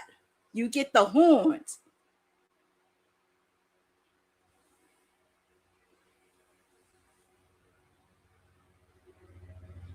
So Roosh wants a shot for the AEW World Heavyweight Title. See, everybody's coming. Everyone is coming.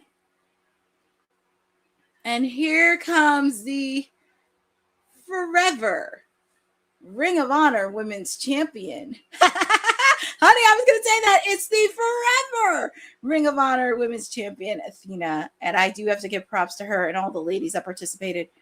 Her, Billy Starks, and I hope I say this right, Zeta Steel, Yuka Sakazaki, and I forget who the last person was in that match. I really forget, but it was a really good match. Survival of the fittest, definitely a good match.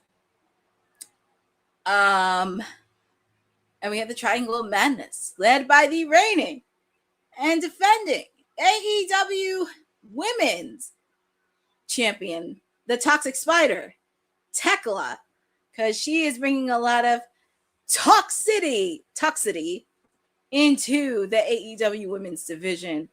Look, I've been saying this for the last couple months. I need to see a story. Like, I want not just Tony, but booking to think outside the box. Because I know you've depended on Tony and Mercedes for a while. But I think it's time to bring another rivalry within the women's division. And I have been saying I need to see Jamie Hayter and Tekla continue their rivalry. Because I feel like there is some unfinished business between those two. And they could beat the absolute shit out of each other. I just want to see them like go at it. But here is another friend of women's wrestling talk, Thunder Rosa. Always love to see Miss Thunder. And here is Mina Shirakawa. And I know I've been slacking on this because Detective Courtney has been on the case on who attacked my lady of the hour, Timeless Tony Storm. Who attacked her? So there's a lot of things. But here are my gals, the Brawling Birds. Alex Windsor, Jamie Hayter. I just love these girls. They are so good. They just want to beat up on people and just beat the piss out of them. It's like, I don't even care. Don't screw it. I'm going to tell you something. Boss man, don't screw this up. Do not screw this up with the Brawling Birds because I want to see these girls go at it. And I had them. Oh, so now we know which actually makes sense. Mina Shirakawa taking on. Ooh, Athena's going to be on the card for Double or Nothing. That's going to be very exciting. That is going to be super exciting. I hope I do get to do a Mina Shirakawa because if one of them wins, I'll be so excited. I do like Mina's hair, though. She does look good in pink extensions. Look at Athena. I'm surprised Athena doesn't have her minions with her, Billy Starks and Diamante. Her minions travel with her wherever she goes. Hopefully they do a celebration for her at Ring of Honor. But we're going to see two ladies that are no strangers to each other, Athena and Thunder Rosa. Feel free to put in the chat on who you guys got winning this. Do you have Athena and the Triangle of Madness? Or do you have Thunder Rosa, Mina Shirakawa, and the Brawling Birds?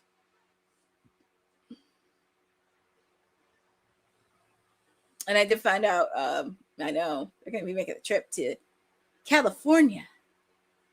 As you see in the dates. And yes, Wednesday, July 8th, Clearwater, Florida. It's going to be beach break. And also, don't forget, Friday, July 10th, they will be in Minneapolis, Minnesota, teaming up with the Minnesota Twins, which is super awesome to do. It's a really great opportunity. Teaming up with a baseball team. And it makes it easy because with the fact too, AEW already pairs up with the Jaguars, which, no pun intended, that's where Bossman works, which makes a lot of sense. But here we go. Sky Blue taking on my gal, Alex Windsor. If you were with me earlier tonight, we know because of her shoulder injury, Willow Nightingale had to forfeit the TBS title and had to withdraw her opportunity in the Owen Hart Cup Women's Tournament. Now we know Alex Windsor will be facing off against a wild card. Who is it going to be? I don't know who's it going to be. I mean, people are saying Mercedes. I said Marina Shafir. Somebody in the chat said New Japan or Stardom or even Ring of Honor. So it's going to be very interesting on what the wild card is going to look like. But my gal Alex Windsor, she's going to be ready. She's not worried about that. She's going to beat the piss out of them. But here we see another set of ladies that are no strangers to each other, Mina Shirakawa and Tekla.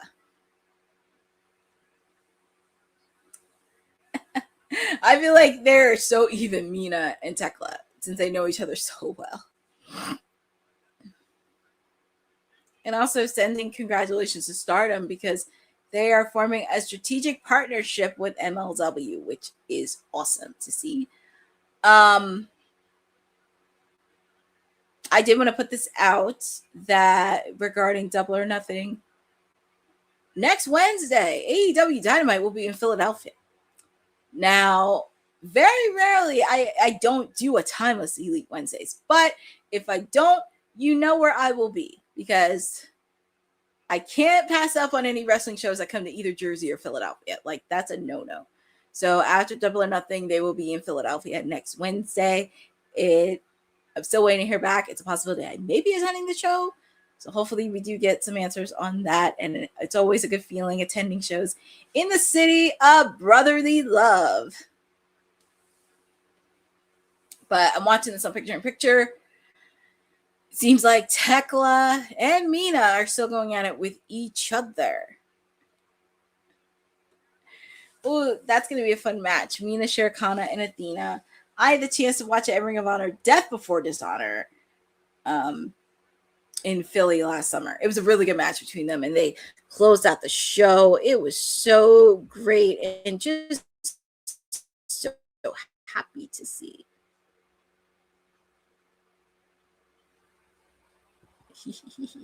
I'm laughing at everybody's chat between Chris Statlander and Hikaru Shida. But yes, I'm just so happy to see Hikaru Shida back. And she got some personality, too. We do have a few matches left because we're in hour number 2. We still have, I would say, our main event for Dynamite. We still have AEW, the AEW World Heavyweight title. Darby Allin taking on Speedball Mike Bailey. We also have Shibata taking on Will Ospreay, which I have a feeling that may be on the Collision Hour. Will Ospreay taking on Shibata.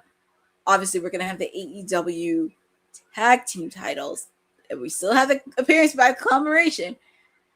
My main squeeze, Orange Cassidy and Roderick Strong taking on FTR for the AEW tag team titles. It is. Yes, Athena is, no one can take it away from Athena. She is the longest reigning Ring of Honor Women's Champion, which is obviously Mina. People love Mina Shirakawa. Yes, Jeffrey. Hikaru Shida's English. It's just like the way she spoke. It's like her and Chris Statlander have that chemistry. It's just so fun to watch. And it's like 1 minute she'll be funny, but the next minute she'll be serious and want to kick you. And she got that kendo stick. So I would not want to mess with a woman. But as I mentioned regarding the TBS title, I think they could take the same route they did when Kyle Fletcher got injured. Just do a Casino Guideline match.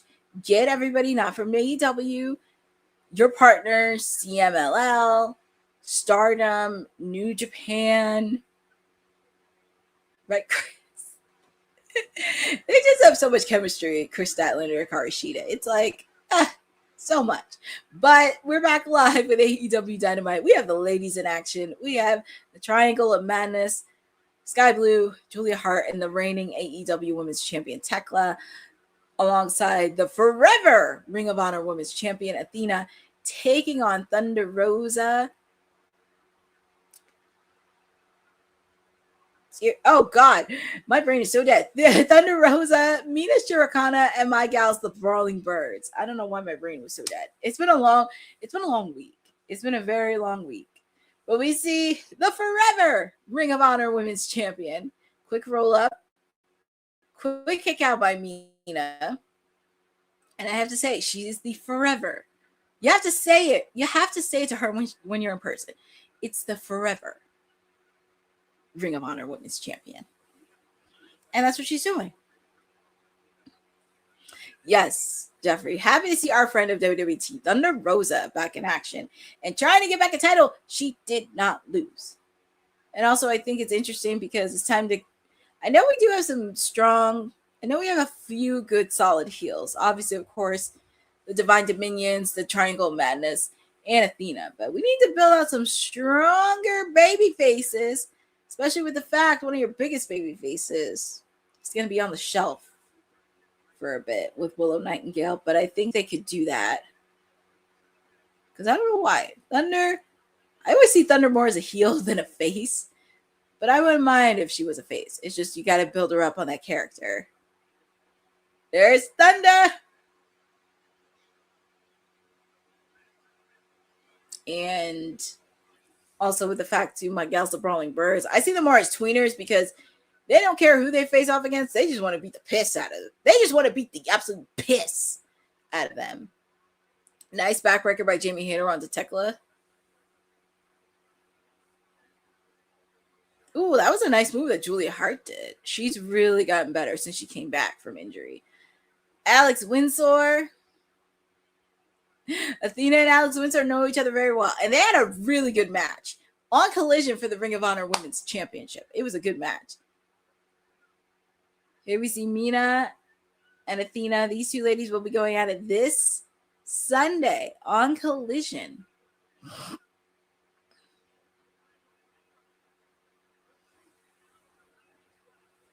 You thought she was a heel? No, Thunder Rosa is a face. But like I said, they do have a few, but it's time to build up some stronger baby faces in that division. Because you can't always depend on Mercedes and Tony. Because you do have some really good. Like I said this a couple weeks ago with TK. With Taya Valkyrie. Like I would love to see Taya Valkyrie back on television because I could see her as a psychotic fashionista pop diva with everything that she does with her fashion and music and everything else. Like put me in that booking one because I would definitely put Taya Valkyrie as a top heel. I'm just saying. Like put me in that booking. Jeff, I'm happy you love the Brawling Birds. They are awesome because, like I said, they don't care who they face off. They just want to beat the piss out of anybody. And I mean anybody. And also, I could see Jamie Hayter being a top female in this division. Because I actually said this last year, right before she faced off against Mercedes Moné in a media call for Double or Nothing. And I feel like she could do that. It's just, she's coming back from injury. She had a visa issue. Oh, Tekla has the belt. Oh, Julia Hart missed Thunder Rosa. The same. That's the same miss. That's actually the same miss that she did with Persephone. And she got injured. But yeah, your winners of this match is a Triangle of Madness and Athena. And you can see the black mist. You can see the black mist on the referee's shirt and even in the ring. Oh boy. They have to clean up right before They got to clean up right before Darby's match. I know. It's crazy. They did this. Julia Hart did the same tactics to Persephone. But, Tekla, the Triangle of Madness, and Athena got the win. But Tekla, she's faced off against 3 of the women. Former champions for the AEW women's title. Like I said, I just want Jamie Hayter to beat the shit out of her. That's all I want. I just want Jamie Hayter and Tekla to create a great story. It doesn't even have to involve the title. I just need them to just really go at it. And we see the face of TNT with his partner Speedball.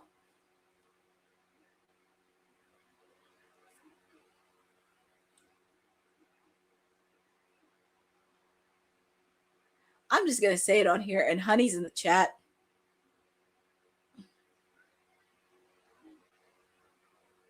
I'm going to say this only because Honey's in the chat. Leon Slater and Kevin Knight are not the same person. They are not the same person. Because I'm looking at Kevin Knight, and he just has a new hairdo. Here comes Jet Speed. And they've been dropping little hints of Kevin Knight turning heel. They've been dropping little hints. But up next, and I'm not going to lie, that graphic for Darby Allin and Speedball Mike Bailey is fire. Whoever in the graphics department has been doing graphics for Darby since he's been champion definitely deserve a raise. Chris Sadler. I was wondering. Yeah, because I was like, Kevin Knight and Leon Slater do not look alike. Because I'm like, Kevin Knight, look at Kevin Knight's hairdo. And with the fact, too, he is off the market and he's with Miss Mara Sharday, formerly known as Jakara Jackson. So that's something to really think about as well. But I'm like, Kevin Knight and Leon Slater are not the same person when you really look at it. But we are in commercial. We're in the main event for AEW Dynamite. So there to be Jeffrey, stop about Thunder. But I don't know. I mean, the face painting Thunder's used to, but I don't know about the Black Mist. That's a different conversation because I'm sure that really hurts. You could ask Tajiri, Asuka, Julia Hart. I can't imagine with getting Black Mist. That would be really, really hurting me. But it's hard to believe. We're at our main event for Dynamite. As I mentioned, after Dynamite's over, we're going to shift right through Collision. And I think we did get some of our matches for Collision. And I'm not going to lie. I'm excited that we're going to get Shibata and Will Ospreay on Collision. I'm so happy. I'm just like a little kid in a candy store. I'm so happy it's on Collision.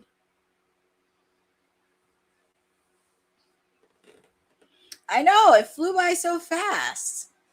It flew by so fast, and we're almost at the final hour of Dynamite. That could be, but Boza. Well, it's funny you say that, Boza, because I actually did say that AEW tag team titles will be the main event. But I wouldn't be mad if Ospreay and Shibata was the main event. But I did say the tag team titles should be the main event. How's the investigation? Well, I did have to take a little bit of a detour, but we're going to revamp it during Double or Nothing weekend because we do have a few angles on this. There's many ladies that attack Toni Storm and have a history with her. Like Hikaru Shida, she has a history with Toni. Camille could be another another thing coming.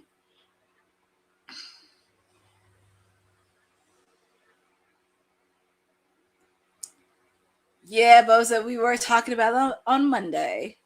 It's going to be very interesting how this is going to go. Because, honey, if you're watching this, because, you know, you have Danhausen on SmackDown, it's going to be very interesting if you talk about it on Kayfabe tomorrow. So, but I don't know. And nothing against Fightful or wrestling media because allegedly is a report, but you know, after what happened with Anna Jay, it just kind of whoop. Well, we see the Death Riders backstage with Renee.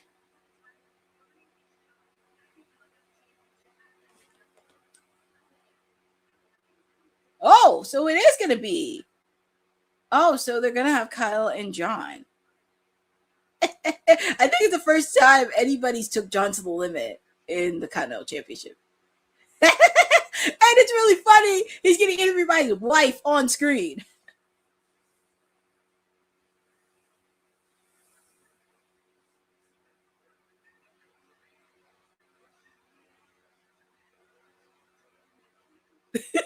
He is paranoid. John is paranoid.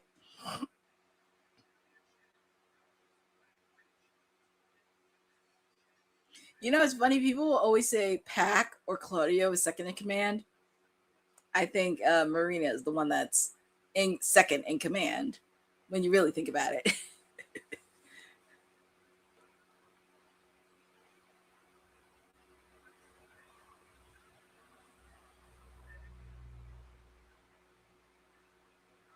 It would be kind of funny. It would be, I know it's not going to happen, but if Kyle wins, I just want to laugh and see Jon Moxley crash out.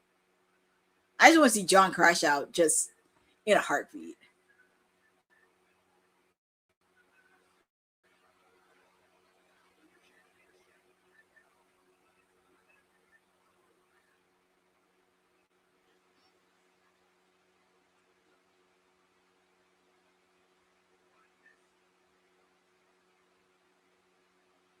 And Claudio, don't forget, because Claudio has a match in the whole Heart Cup tournament against Brody King. And also, Jeffrey, you made a comment about Anna Jay. I just want to let you know, Anna Jay made a return on AEW Collision. And we did see Ty, her tag team partner. So it looks like Ty J is back. And it looks like they're going to be going for AEW Women's Tag Team Gold. I know people wanted them to win the inaugural ones, but I think this makes a lot of sense with the fact that Divine Dominions are doing this tag team and some of the other ladies are doing stuff like Statlander and Ishida. The Brawling Birds are doing other things. Ty-J is really good because that can be a tag team a lot of fans can get behind and really develop a rivalry with the Divine Dominions. So they're back. Ty-J is back. Yes, Jeffrey, it is good news. They're back. Yeah, because I think because if you saw the streamline that Anna Jay and Jack Perry was on, like Anna Jay kind of had to clear the air because there was some alleged reports that Sean Ross Sapp from Fightful did not accurately report. So it's a lot. But we'll talk more about that in wrestling media in a little bit. But here comes your reigning AEW World Heavyweight Champion, or as I call him, Evil Knievel Jr., Darby Allin. And he is Evil Knievel Jr. I mean, what do you expect? But he's a champ. And you know what's funny? He's been doing really good as a champion. I have seen him with his best friend, Bam. If you know from MTV show Viva La Bam. He's been on socials because that's one of his best friends. I've seen him ride, not a dune buggy, but he's been everywhere. And also make sure to check out Foul Play on Monday because him and Sting were on it. So I love that he's entering mainstream a little bit. He's starting to do that, even though he's been a favorite since day one. He's starting to get into that. Obviously, of course, he's into skateboarding. He did an initiative with Tony Hawk. Him and Tony Hawk are building a skate park.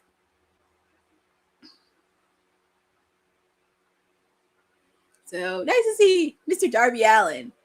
Darby Allin, Speedball Mike Bailey for the AEW World Title. Oh my God. Here we go.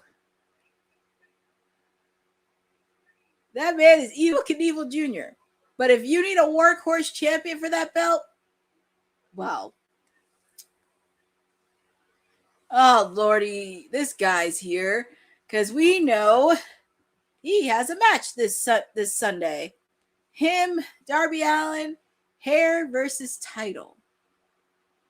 Oh, Lordy. Look at him with his suit. His diamond ring, flaunting at what he does back, calling them schmucks. And also make sure to check out his interview he did with Ariel Helwani earlier today. So yeah, that I'm balder than you and you that is funny. I am balder than you and you know it. He doesn't want it. Hey, listen. I know people want MJF to win, but I gotta want him to lose. I just want to see him get his head shaved bald. I would not mind if Darby held that title until Forbidden Door. And I'm okay with that if he loses. But here we go. We have Speedball Mike Bailey taking on Darby Allin for the AEW World Heavyweight title. Yeah. Yes. Feel free to put in the chat who you guys got winning. Oh my goodness. And like I said, it's been fun spending all with all of you. Don't forget, we have one more final hour, 10 o'clock, because we do have AEW Collision.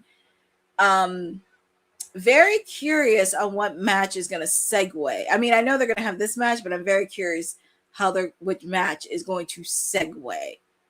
Because I would not be shocked if it was Ospreay or Shibata or the AEW tag team titles in the main event.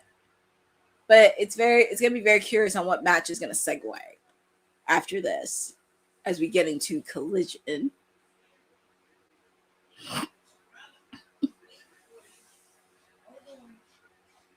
But Speedball Mike Bailey's put a clinic on Darby Allin. And it's a good thing my fan is on because I don't have to listen. It's a good thing my fan is on because I don't have to listen to that schmuck on commentary. Well, it's going to segue in. I'm very curious what's going to be the match after this one.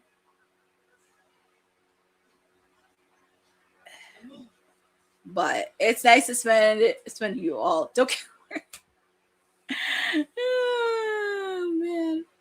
Well, Jeff, at least watch Collision. So for these kind of nights, you're not going to see Nigel on there because he does other things. He did pick up a victory on Ring of Honor Supercard of Honor last week. He did pick up a victory, and he interviewed Leo Rush after Action Andretti portrayed him.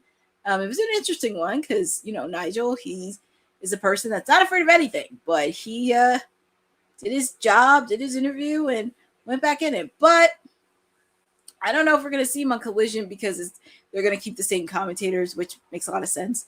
But we will see him at Double or Nothing this weekend, Mr. Nigel McKenna. So you will see Nigel. Schmug. He calls people schmucks. What's Darby going to do here? Is he really going to do the Scorpion death drop? Ooh! Speedball. That is going to hurt. But Darby's immune to pain. He's immune to pain.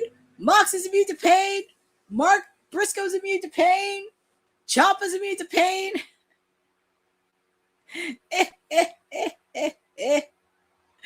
Oh man, that's funny. That is really, really funny. But we are on picture-in-picture for this. The match is going on between Darby and Speedball. Obviously, they're showing the commercial for Double or Nothing, which is this Sunday, 8 p.m. Eastern Time. You can also watch it on HBO Max, Amazon Prime, YouTube. You can watch it anywhere.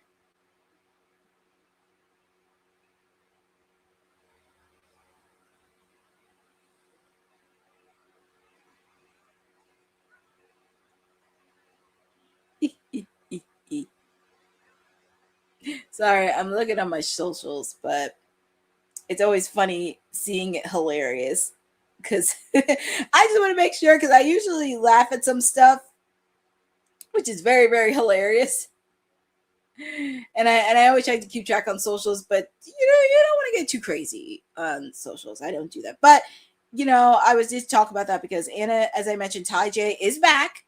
Ty J is back, and I'm hoping they go for the AEW Women's Tag Team titles. Obviously, of course, you did see the Twitch stream that had Anna J, Jack Perry, and Luchasaurus. Apparently, she had some things to say to Sean Ross Sapp on Fightful. And Jack Perry pretty much gave the finger. She did address some things because her contract is set to expire soon, from her words, but we don't know what's going to happen there. So that's a developmental story. I would love for her. I would not be surprised if a deal was made under the radar and if she did resign. That could be something to work. But like I said, there's a lot of things regarding wrestling media. And I'm not going to go into too details because I said this a couple weeks ago on WWT. It's just something that needs to be better. And I said this if I wanted to get into the space because my background is PR. I'd rather be remembered for some of the work that I done. Yes, that's what he said. I'd rather be remembered from some of the work that I've done professionally instead of just getting it for clicks and socials. That's why I'm very grateful to be on this platform that focuses on women's wrestling because I get to talk to people that are women's wrestling. And even with the fact too, like, yeah, I don't talk to a John Cena or a Cody Rhodes or even a Charlotte or Alexa Bliss, but I do talk to people that have worked in this business for years, whether it be backstage or doing makeup or kids of WWE Hall of Famers. I'm very proud because they call me the Timeless Elite. I've talked to the daughters of the British Bulldog and the Dynamite Kid, and how many people can say that? Not many. And also interviewing Dave LaGreca from Busted Open. He doesn't do that many interviews.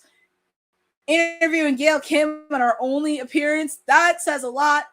Also having the chance to interview Julia Hart, Deonna Purrazzo from AEW, giving these girls a spotlight. But there will be more to come because there are a few people I would like to sit down and do interviews with. But that is more to come, and we're just getting started here at Women's Wrestling Talk because all of us, everybody on the panel is doing great work. I mean, Eugene said he sat down with Kurt Angle, Tessa Blanchard, even though I have mixed feelings about her. She does play a contributive role to women's wrestling. Honey, Will, we all have contributed, and we're just doing great work on this platform and just making it better for you. That's all we can say.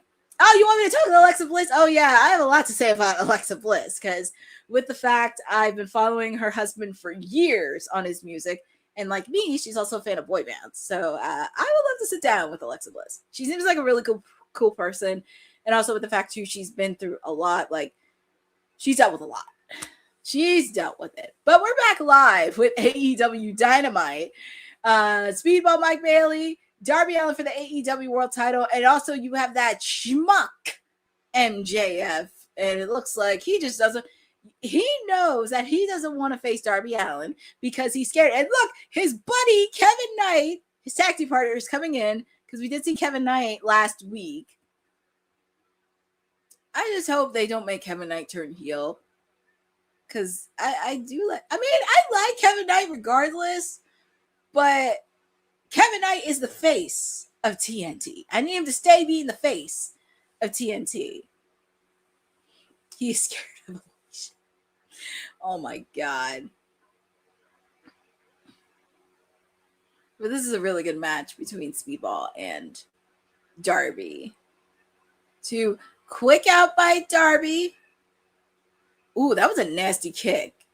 That was a nasty kick that Speedball did. Oh, yes, Jeff. We've seen it with MJF. We've seen it with Kevin Knight. Yes, Miss Alicia. Alicia is another person I would like to interview. I would love to interview Alicia because I know she is a huge fan of music. She's a huge fan. Quick kick out by Darby. As I said this, because there are some content creators I do follow. Some of them do great work. Some do not watch AEW on a week-to-week basis, which, I mean, that's understandable. That's their opinion. But I don't like for anybody to dog shit on Darby Allin, because you can say whatever you want about Darby, but you can't say he's been a workhorse champion since he got that belt. That man's defended that ever since he got it, from Brody to Takeshita to Kevin Knight. So many people he defended against. And I am so happy he is a workhorse champion. Now, homage to Sting. I love it. I love it. I know, Jeffrey. How does that happen? He trashed her and now they're married. Well, I mean, he saw something in her. She saw something in him, and vice versa, that many people didn't see. So she won him over something.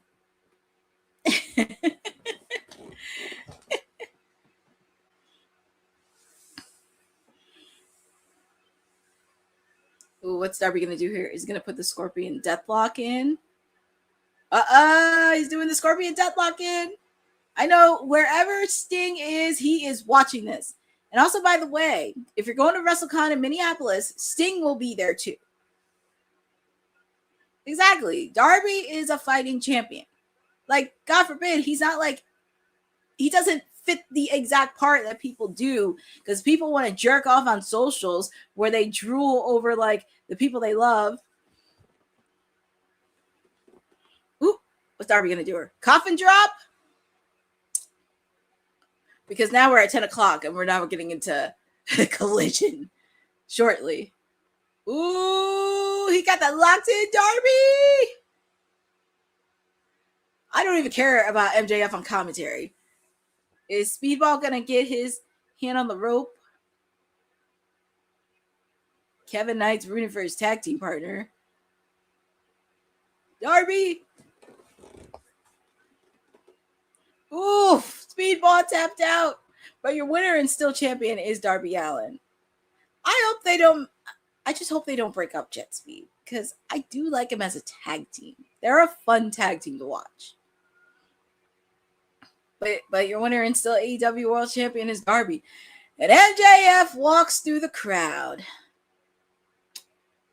It wouldn't shock me if he came back.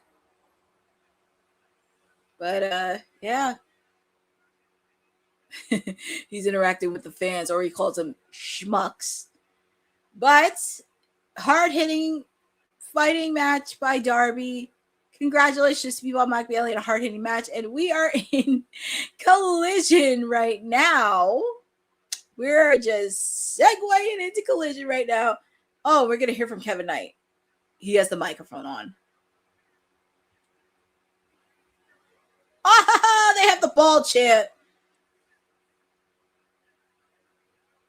And of course, MJF's interacting with the fans.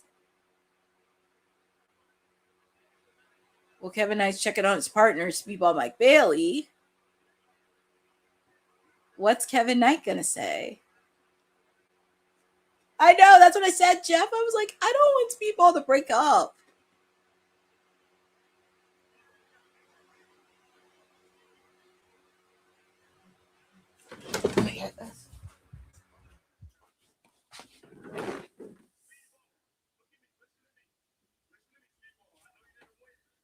I had to turn off my fan because I want to listen to this.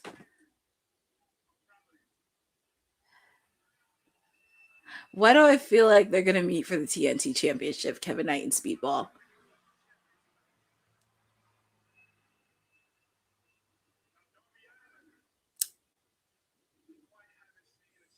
I hope not, Jeffrey. I hope they don't break up.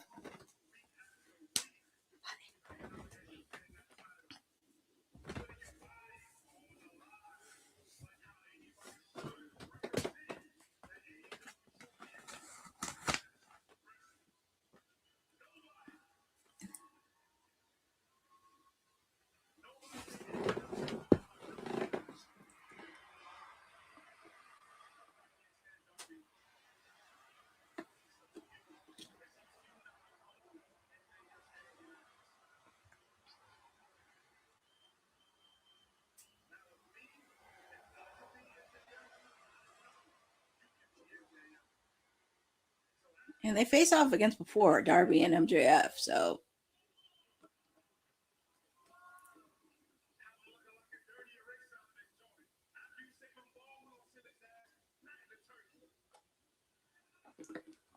Surprised he didn't say Israel because he's Jewish.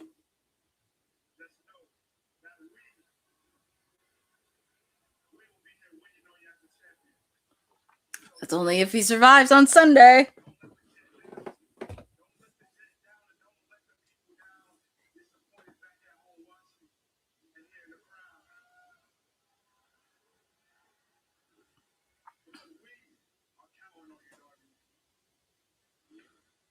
MJF balls. Well, we shall see. The Jet and Speedball want Darby to win. Darby's shown because he is one of the pillars from AEW. He is a workhorse champion. I'm not gonna lie. I know people pick MJF, but I need I wouldn't mind seeing Darby win. But here comes MJF. And I could see that little jerk running. Where'd he go? Figured he would do a sneak attack on Darby. And the thing is, the man just had a match. I mean, that's kind of the way to do it. You want to pick your opponent in a weak spot, but no kidding. Bald, I know, Jordan, forget it. I did see the sign. Bald sign in the audience. Bald. Well, ladies and gentlemen, we have a title versus hair match. Like I said. Look at that. I see the bald sign. Bald.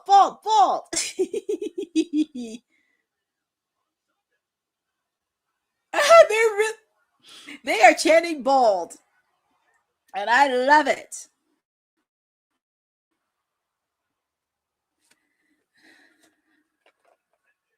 Yeah, he would be a three-time. AEW World Champion. The only person that's held that title 4 times is Jon Moxley. That's the only person that's held it, is Jon Moxley. What's he doing? Why is he clipping? Darby doesn't even have that much hair. He really doesn't have that much hair.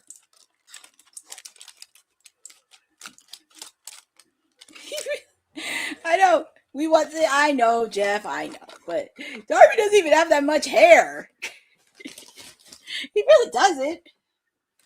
He wants a shit. Oh.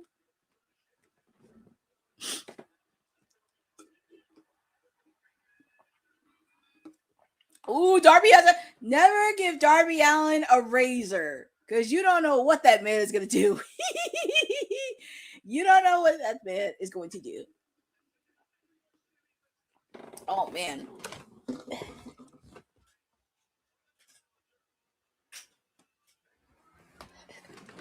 Oh, my goodness.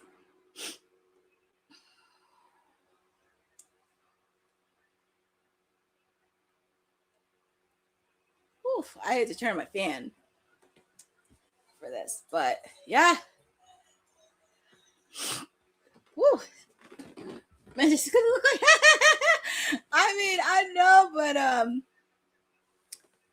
mind seeing MJF be bald. I wouldn't mind it. But it's official. We have the AEW Continental Championship, Kyle O'Reilly, John Moxley. So I think so far we have 8 matches on the main card, which makes a lot of sense. Obviously, of course, we have the Owen Hart Cup. We have the Owen Hart Cup men's tournament. Will Ospreay, Samoa Joe. But Will Ospreay's facing off against Shibata. Well, here comes Will Ospreay for his match. The Death Riders backstage.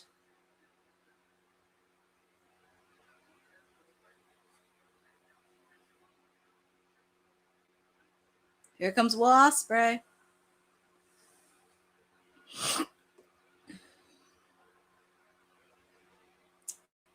And I kind of figured they had to start off hot for... I kind of figured they had to start off a little hot for Collision. I know, it feels interesting, but it may lead into something that may be on Forbidden Door, because I'm very curious if Ospreay advances. It's going to be very interesting, because you know for the Death Riders, we have Claudio Castagnoli facing off against Brody. Will could meet Swerve in the finals. Oh, and shout out to my mom. My mom's in the chat on Facebook, so I'm happy to see mom there. And Renee is telling us Will's and down the death. Yeah, pretty much. Yeah, John. I wouldn't say career is dead, but I think it's kind of giving a new perception in life. And also with the fact too, John Moxley is training Will Ospreay to be the guy to lead AEW. And also, it's going to be very interesting with the Death Riders, because the one way that you can destroy the Death Riders is within. It's within. But it's going to be very interesting to see. But here comes Shibata. I do love Shibata. Shibata is like one of those people that doesn't have to say anything. You just let his wrestling speak for itself.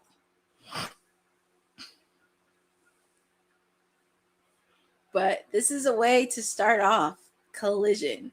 Because I think the AEW tag team titles are going to be the main event. But this is a good match to start off. But here we go. Will Ospreay, Shibata, one-on-one. We know Will Ospreay is facing off against Samoa Joe this Sunday in the Owen Hart Cup tournament match. And I'm sure Samoa Joe will be watching this very, very closely. And with the fact, too, Samoa Joe has been questioning Will Ospreay in his alignment with the Death Riders. Well, Jeffrey, to be fair, everybody except Pac. Because I feel like with Pac, I don't think Pac trusts Will Ospreay one bit. Because, you know, if you've seen the look on Pac's face, I don't think he does trust Will Ospreay. But it's going to be very interesting to see. And also working from the inside. But here comes Will Ospreay. He's having a little fun, but I do believe he will be AEW World Champion by the time Allin Wembley Stadium gets here. Jeff Metterlin, be nice. Shibata is a well-known wrestler. He's been around for years. Japan, yes, but do not underestimate Shibata. Yes, he is a hard peanut to crack. I said the only person he doesn't truck is Pac.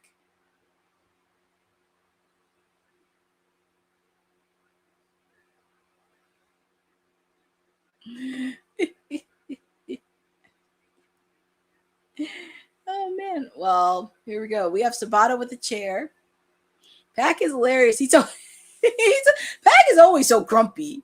You never see him. Well, you know it's funny. The one time you seen him concerned and have a look on his face, he faced off against Leo Rush, and he was so scared. That was the first time you've ever seen Pac had a face like he was so nervous. And even with Daniel Garcia, well, I'll never forget Leo Rush. I think he sucker punched Daniel Garcia, and the fans cheered for it. They were like, "Thank you, thank you, thank you."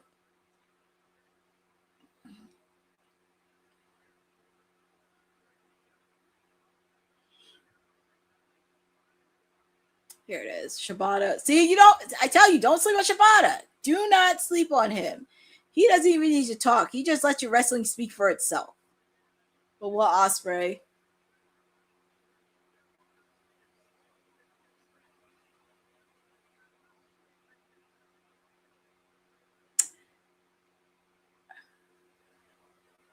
If your grocery bills are I don't play black. I know, right? Yeah, Jeff Metterling, that would be great because with the fact too with TBS or TNT, we've been talking about this for the last couple of years, even before I got on board, regarding Ring of Honor for television in the future. Because I don't watch it week to week, but there is a lot of good programming and wrestling that they do. I do enjoy it. Some of their pay-per-views have been great.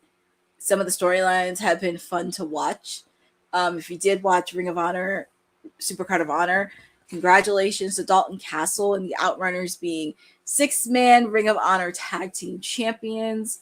Sending congratulations to AR Fox, who retained against Leo Rush last Friday. Also sending a congratulations to Jersey Girl and the reigning Ring of Honor pure women's champion, Deonna Purrazzo. So there's been a lot of good stuff in Ring of Honor, and I'm hoping they keep it that way and just continue building. Continue building, finding their roster who they trust and do action. I know most of the roster lives in Florida, which actually makes sense because their tapings are in Jacksonville. It makes a lot of sense, and that's who you could build off of because Deonna lives in Florida. The Outrunners live in Florida. I know there's a few other people that live in Florida, but it's a good opportunity for them to really branch out and just figure out like what talent can be involved. I'm still campaigning for Taya Valkyrie to be on TV because I think she would be definitely a strong heel asset in that women's division. There are just so many ideas and booking I have in my head right now that I would love to do. It just would be so fun to watch. But since we have Shibata and Ospreay, obviously, of course, the main event, I would think would be the main event, is the AEW tag team titles.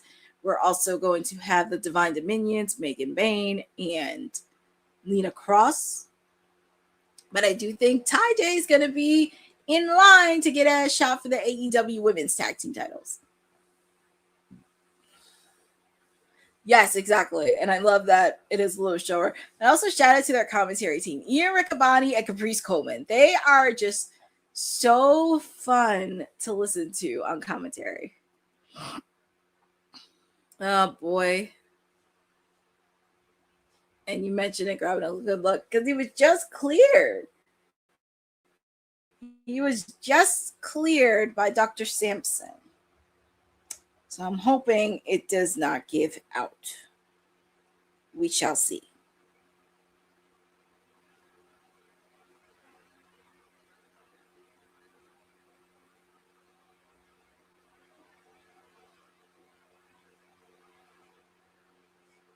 I'm just looking through my socials to see if anything's happening. Oh, yes. Jordan from Canada. Ian Riccaboni and Caprice Coleman. Amazing commentary. Amazing.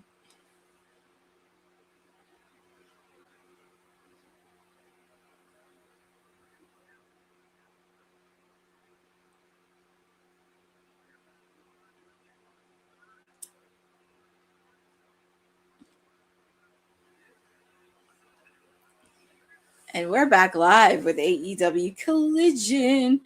We have Will Ospreay taking on Shibata. One-on-one. As I mentioned, Will Ospreay will be faced off against Samoa Joe this weekend at AEW Double or Nothing. And I'm sure Samoa Joe's watching very, very closely. But like I said, I had the chance to watch my guy, Anthony Bowens, team with Samoa Joe. I do like he's with Samoa Joe, considering he's been a veteran in the game for so long. And it can bring out a new side of Anthony Bowens. And I kind of like to see that because he does have potential. I would love for him to be TNT champion. Love for him to be in the Continental Classic later this year. There is opportunities there. And like I said, if I call him Shibata, Shibata bread. Well, I will say this. It'll give an opportunity for Anthony to really develop that character because there's just so much potential there because he's not a slouch. He's been a former tag team champion. He's a former trios champion. I think my guy, Anthony Bowens, is going to be fine. He's going to be fine. And also with the fact, too, he slices it. Exactly. And also with the fact, too, I know Max Caster has been wrestling in the independent scene for quite some time the last couple of weeks. Hopefully we do get to see him back on TV soon. And with the fact, too, with this whole thing with the Ops and Anthony, it could be a possibility of bringing the Acclaim back together. But that's somewhere down the line. Because I'm okay with them doing other things. And also have that versatility of being not just tag team wrestlers, but also solo stars. So, my boys are going to be fine. The boys are going to be fine. I'm not worried about them. They're doing their thing. Max has been wrestling in the independent scene. He looks really good. So I'm happy he is taking that time. And we should see him back soon. Like I said, the Acclaim will be back together. If it's not by Wembley Stadium, it'll be next year. So give it some time. Stir. Let it stir a little bit. Let's see what Anthony does because he needs to get singles gold before they get back together. But anyways, going back to this match. This match between Shibata and Ospreay is insane.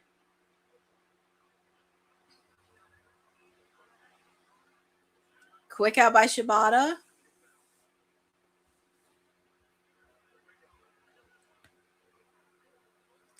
Jeffrey the Real. That is funny. I'm laughing at you guys' chats. You guys have just been so awesome.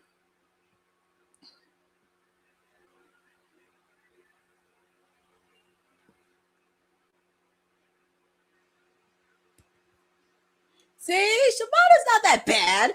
I told you, don't say. Oh, and I said his name.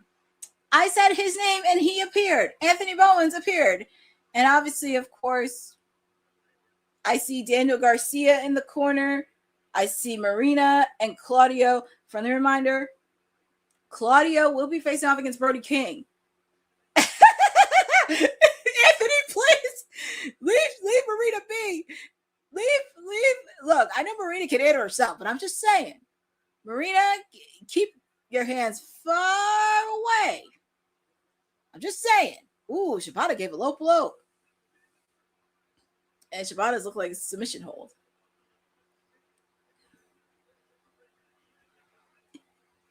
Really, Anthony? It's a good thing It's a good thing Samoa Joe wasn't out there. Or Hook.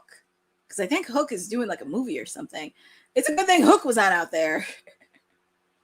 That's what I'm saying. I guess there is trust. I know. It's crazy. I'm trying to think. Who else is Samoa Joe going to get? Because I wouldn't mind seeing a female for the Ops. Question is, which female would align with the Ops? That's the question. See, anytime Samoa Joe comes out, it's Joe. They always chant Samoa Joe's name. That's why I'm very curious on who, if they do put a female. I have a question for the chat because I'm thinking about this.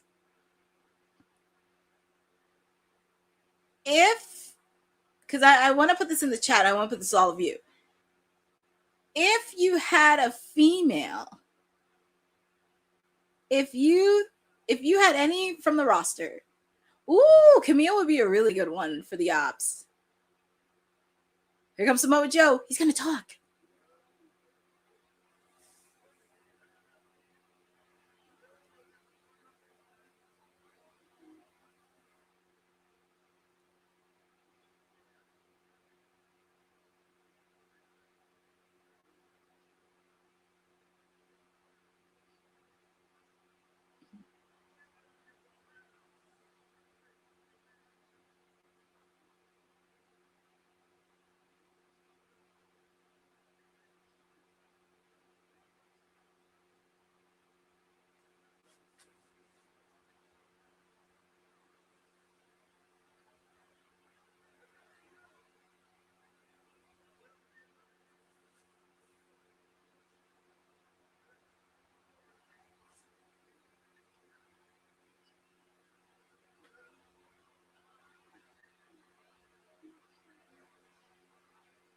He's talking about Sunday. Samoa Joe will Ospreay this Sunday. And that's a statement.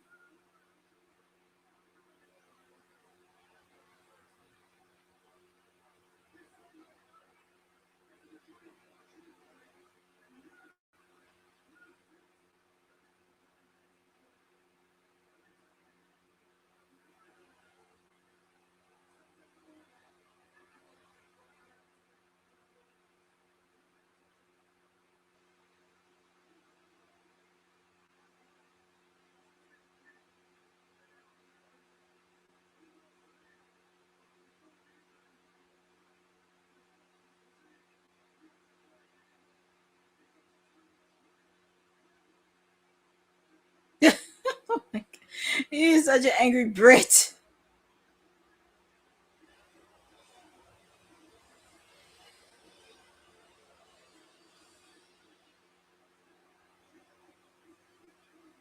And I did say in the last year, because I said this since last year, Will Ospreay is going to be AEW World Heavyweight Champion.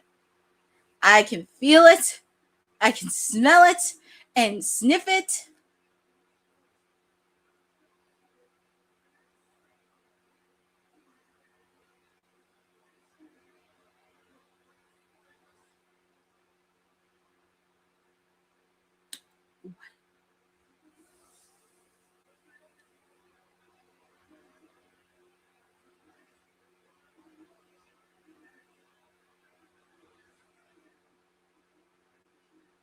Because I would like for Will Ospreay, but I feel like if it's not him, I actually wouldn't mind Swerve. I would not mind Swerve at all.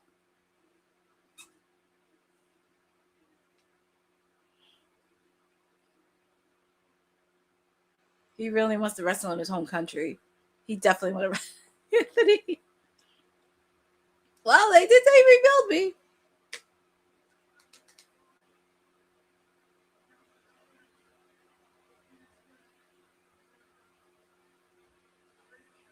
No, you got that annoying little run wheeler Yuta.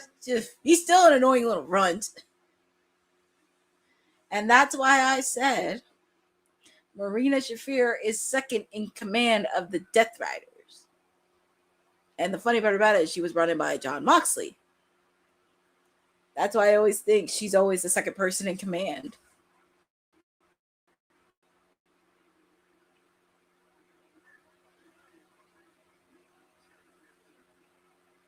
Well, he is going to win. I'm very curious what's going to happen with the Death Riders if Will Ospreay does the impossible. What's going to happen next? But it was a nice promo. Will Ospreay did. Oh, that little annoying runt wheeler Yuta.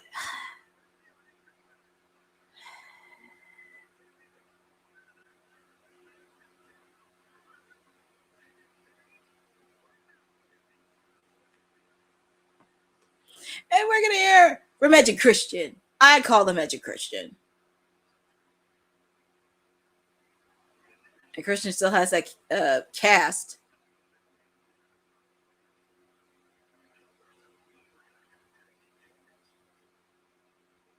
Oh my God.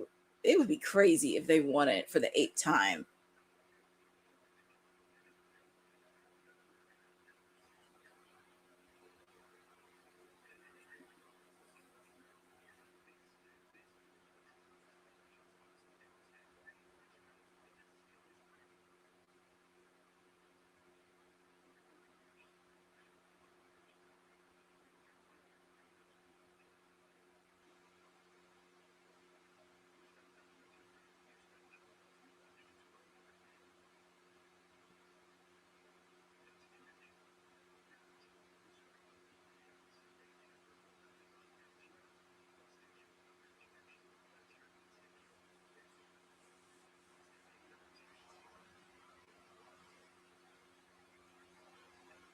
I just love the Christian just standing there and he's not saying anything. He's just sitting there and standing.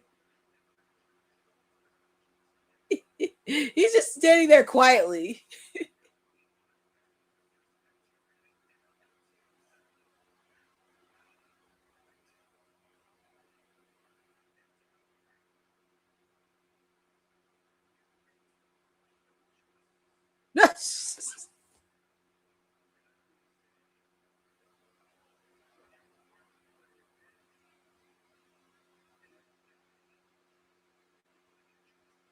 Jeez.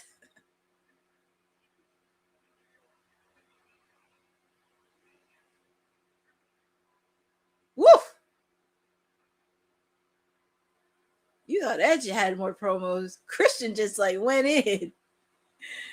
Woo.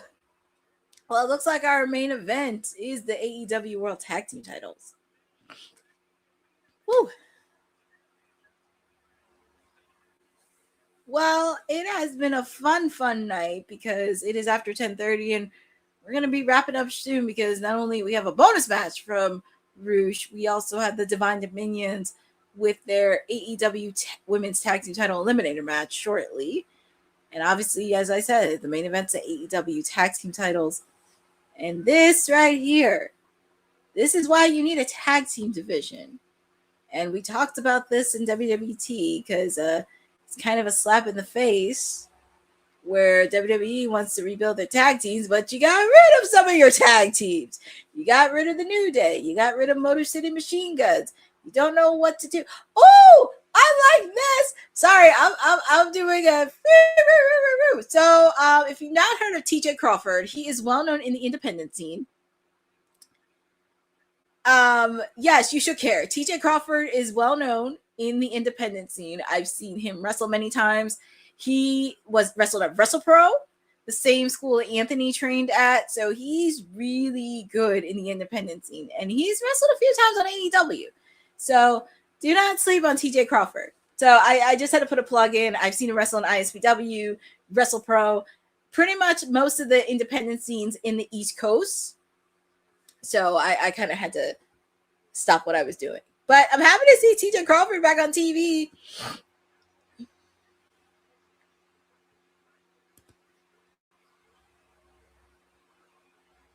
Yes, have to educate because I'm familiar with TJ Crawford. He is no scrub.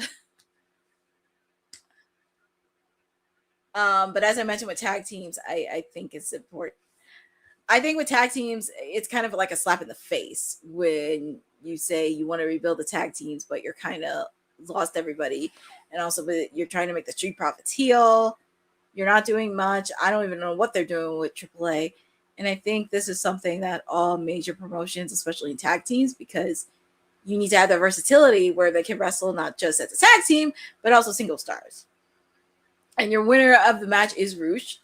You need to make sure that they have versatility in tag teams. Tag teams that you would see with the Hardys and Edge and Christian. Bubba Ray and Devon. Like, even though Bubba Ray didn't get success in WWE, he ran with it in TNA and he became TNA World Champion. I think. Oh yeah, Rouge. He said it on Dynamite earlier today. He wants whoever walks away as AEW World Champion, he wants him next week. Yes, Jeffrey, your gal, Megan Bain, is next. And I love that people are cheering for Rouge because I saw a sign that says, "You mess with the bull, you get the horns." But as I was going in for tag team wrestling, I think it's also really important that they really need to think about. It's kind of a slap in the face. And I feel like before I got on with AEW, I did hear Jericho said the Young Bucks are the greatest tag team of all time. Pump the brakes, sir. They are one of the greatest, but I'm not going to say they're the greatest. Let's be very clear, because there are many tag teams that have been hugely influenced. No shade against the Young Bucks, but I'm just saying there's a lot of tag teams that did pave the way for them. Let's be very, very clear, because you can't forget about some of the tag teams that paved the way for today's superstars. And their influence is still going on to this day. As I mentioned with Edge and Christian, the Dudleys, the Hardys, recently Hall of Famers, Demolition, Natural Disasters, the British Bulldogs, need I say more? The Rockers. I mean, there's so much influence. You cannot forget about tag team wrestling. And that's something I always preach about. And this is no shade off of like the Young Bucks or FTR, but there's so many tag teams that they could build off of. So many. Like, honestly, the minute I saw the Acclaim, they were different, they were refreshed, and they had the balls to get in FTR and the Young Bucks face. And by the way, they both have wins. They have wins over both of them, which they had the balls to do that, which I love. And also with the fact too, with Private Party, because Quinn is hurt again, it robbed me of an opportunity, and I still believe it's going to happen. I need to see the Acclaimed versus Private Party. I need to see that happening. I mean, I know everybody's focused on like the New Day and where they're going to go next and the shiny new toys, but I need to see some of AEW's tag team homegrown come in. I still have hope that Private Party and the Acclaim are going to happen. It's going to happen. I believe it, because it's crazy they never had an interaction on screen. They've never done a promo together. And it's always been timing part. So I believe the Private Party and the Acclaim are going to happen sooner than you think. Right now, we're just getting back into basics. We're in commercial. And also, if you've been following basketball, we are in the NBA playoffs, because if you live in New York, I mean, you kind of know. The New York Knicks have been on fire lately. And I can imagine how it's going to be, because this weekend is double or nothing weekend. So don't be shocked if you see some of the AEW stars be Knicks fans. Do not be shocked. But as I said, I am happy to be joining with all of you this weekend. Actually tonight, because 3 hours, it's a little bit of a stretch, but I am here.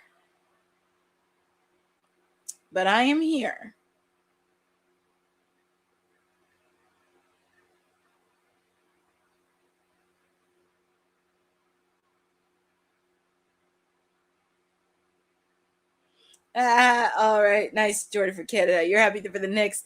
Yeah, it's been a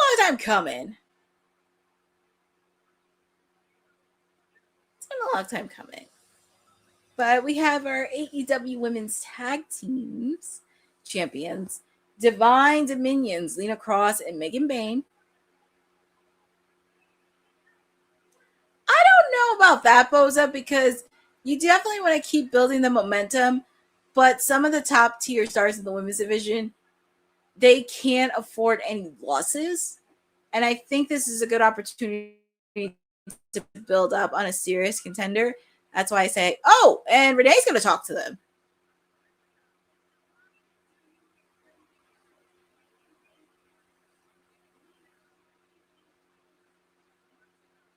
Oh, man, they shut down Renee. Oh, I guess they're going to do business.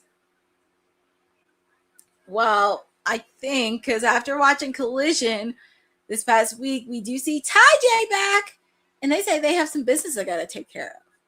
Oh, so Kayla Lopez and Elle Valentine are going to be wrestling.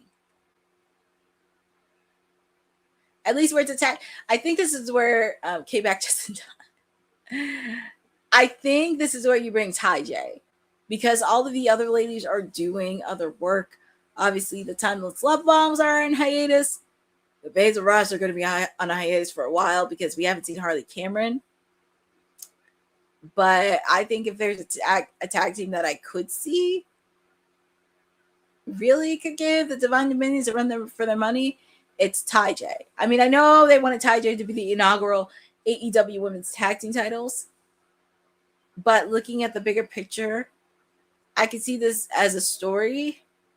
As much as I don't trust the booking of AEW when it comes to the women's division, I think this is a good opportunity to build up Ty J as a serious contender for the Divine Dominions. Have the Divine Dominions continue to underestimate Ty J and have Ty J put a lot more fuel to the fire. Still not. Still not faced. I know. You wanted Penelope.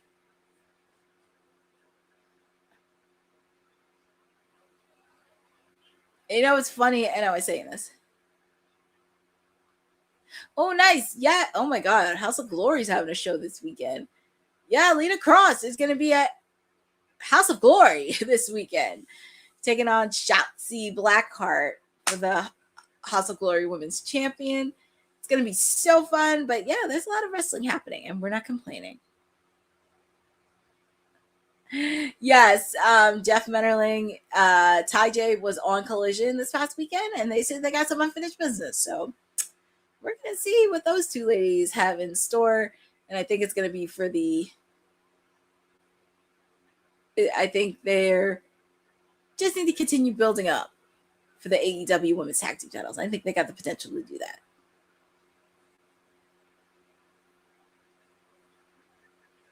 They are. Because like I said, like, there's other ladies.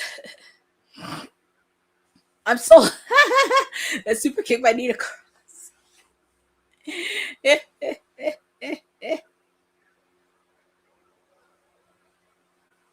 Oh man, that was a nasty super. I can see why Jeffrey loves Lena Cross. He's sold on her. He's like, I'm sold. That was a nasty super. Well, I mean, Boza, to be fair, I mean, I wouldn't say it's a squash match, but it's kind of building that momentum. And I guess with the fact, too, they want to protect some of their other top tier superstars that are getting ready for AEW Double or Nothing this weekend. I'm going to say this. If they're going to do a Casino Gauntlet for the TBS title, they better not do it on the pre-show. That's all I have to say. Do not do it on the pre-show. Do not do it. And if needed, save it for a Dynamite. Just save it for Dynamite.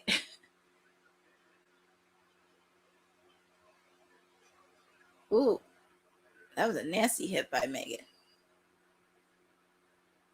Well, obviously, your winners are the Divine Dominions. But like I said, Ty J is going to probably be the leading ladies to take on the Divine Dominions.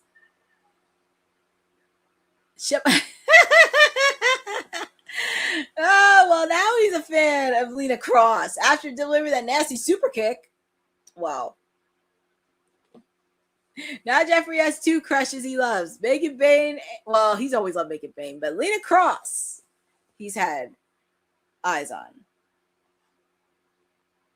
Oh, yes. Please check out this article on ESPN. Please check out the article Andreas Hale made about Darby Allin on ESPN. And I didn't read the whole thing, but I do love the photos. I do love the story on him talking about it. It's really cool to see. And I'm very surprised because ESPN and AEW are not in partnership. But yeah, that's a whole nother story for another day. And yes, Andreas Hale was the one that gave honest feedback regarding WrestlePalooza. And, you know, that's one of the things about being a journalist. You have to be fair. You can't show any bias. And you got some ethical principles you got to apply to. You just can't be biased. And, you know, sometimes when I see people, not just in the wrestling media space, but throughout across the board, media literacy is terrible. So, but they're showing the clip of the title versus hair match. They're showing every ball person. Oh boy. I mean, I know people want MJF to win, but I just want Darby to retain only because I want to see MJF be bald. I just want to see him be bald. That's all I want to see. Because I would not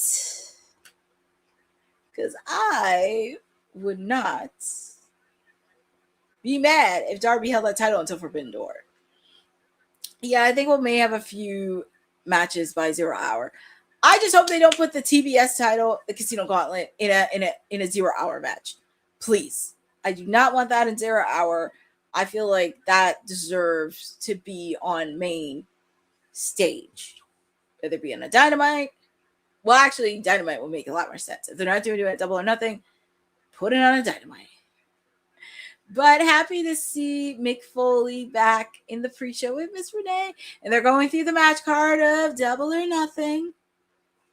I think it's like 8 or 9 matches.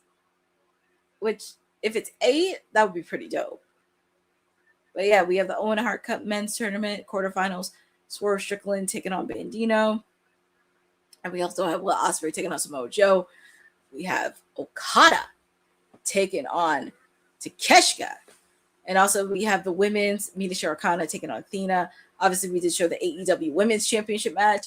Stadium Stampede. Which actually, that makes a lot more sense. It's going to be very interesting on how they're going to do Stadium Stampede. So expect a lot of chaos. Expect a lot of mayhem. We also have the AEW Tag Team Championships in an I Quit match. If Edge and Christian lose, they have to disband. But up next, our main event for Collision, the AEW Tag Team titles, FTR taking on my main squeeze, freshly squeezed Orange Cassidy, and Roderick Strong.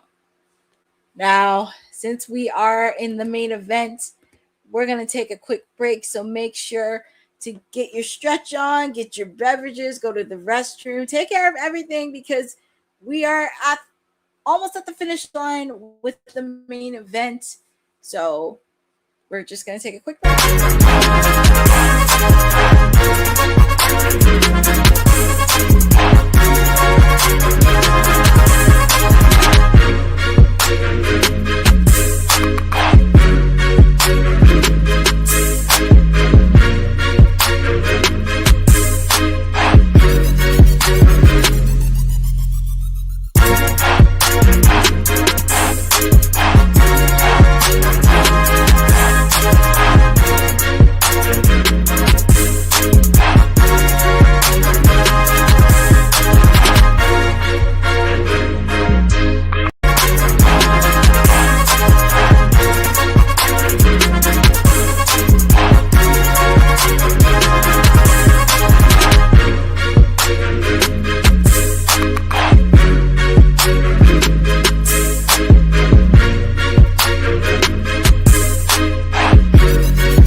Okay. I made it just in time for the main event. I'm still on commercials, but made it just in time for the main event. Oh, one more thing. I gotta forget my shades. I could not forget my shades because I missed them last time. I mean, anytime my guy Orange Cassidy comes out, I gotta put my shades on. I have to put my shades on. but it's your main event. Roddy.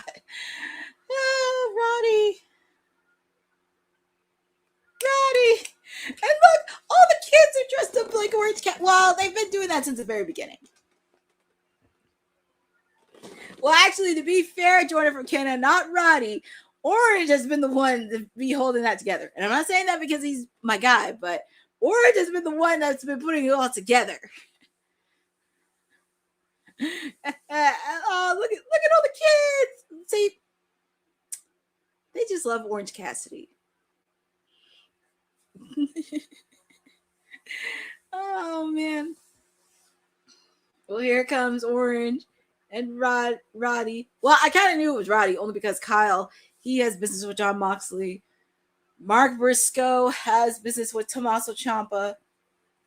So it makes sense for him versus Roddy, which is kind of crazy because like 2 years ago, they faced off against each other for the AEW International Championship, which is crazy. But oh yay! Here come the reigning tag team champions with that Weasel Stokely. Yay. I do like the jackets of FTR. Their jackets are pretty much fire. I'm not gonna lie. They are nice jackets.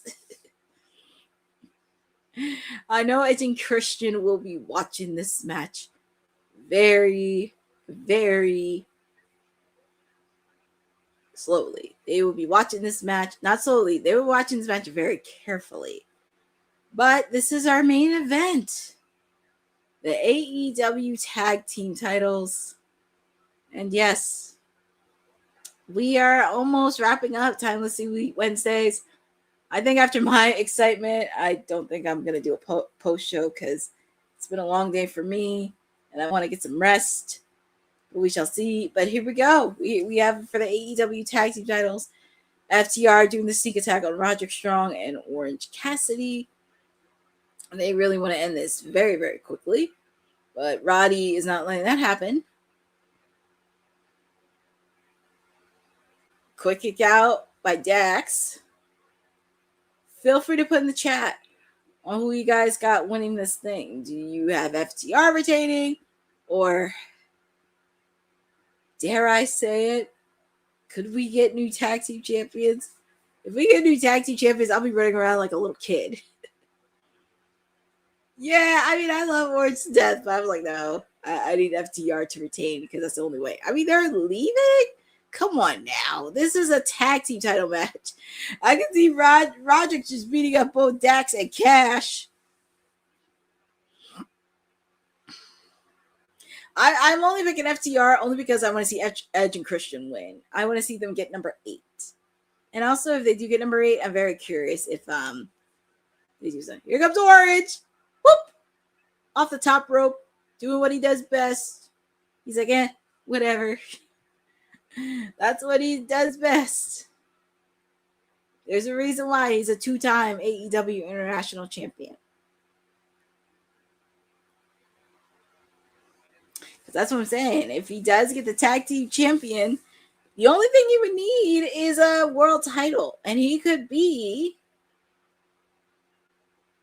Grand Slam champion. I believe Grand Slam champion. Because I know for Triple Crown, because Darby's the first one to do it because he got TNT, AEW World Title, and Tag Team titles. So if Orange gets both Tag Team and AEW World Title in the future, he could be a Grand Slam champion. Uh-oh, he was getting ready to do an Orange Punch, but Cash pulled Dax out of the way.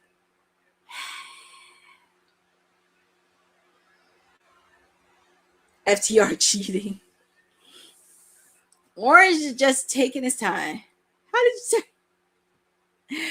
did I start liking Orange Cassidy? Well, it's interesting because when I first started watching AEW in 2022, I missed his first reign as international champion, but I managed to catch up when he was international champion the second time. And I thought that was one of the best reigns I saw. And also with the fact, too, Orange Cassidy is from my home state of New Jersey. It's in Warren County, which is a little bit further up north. I don't think that far from Anthony because Anthony lives in Nutley, New Jersey. But he is from Jersey. He definitely has been in the game for so long. He wrestled not just in Jersey, wrestled in his second home he calls, Philadelphia.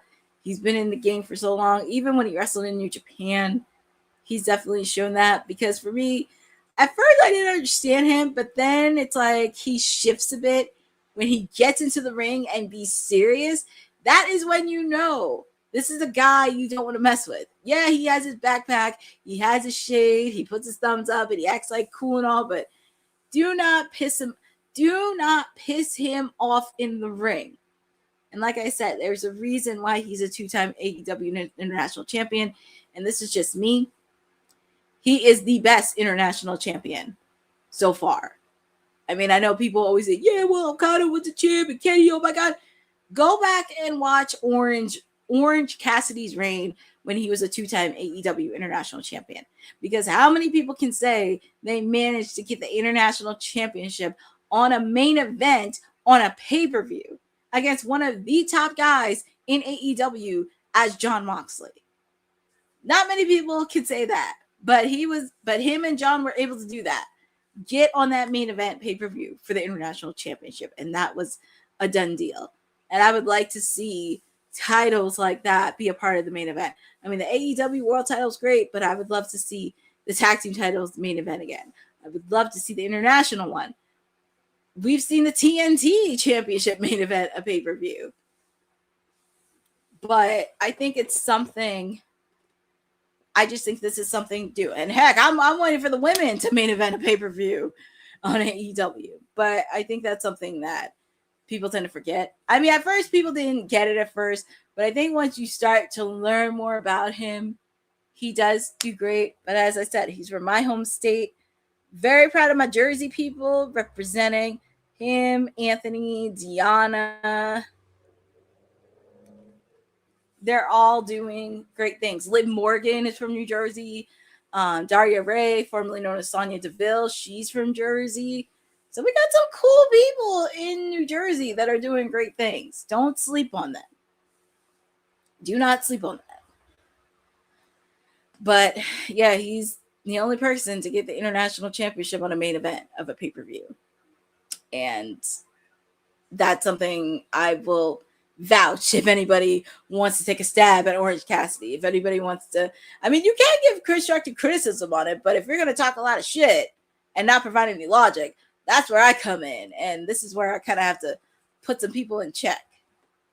But we're back live with, AJ Lee. Well, she was born in Jersey, but she now lives in Chicago. But she's still a born-bred Jersey girl, even though she lives in Chicago. But we're back live with the AEW Tag Team Championship, our main event or Collision before Double or Nothing.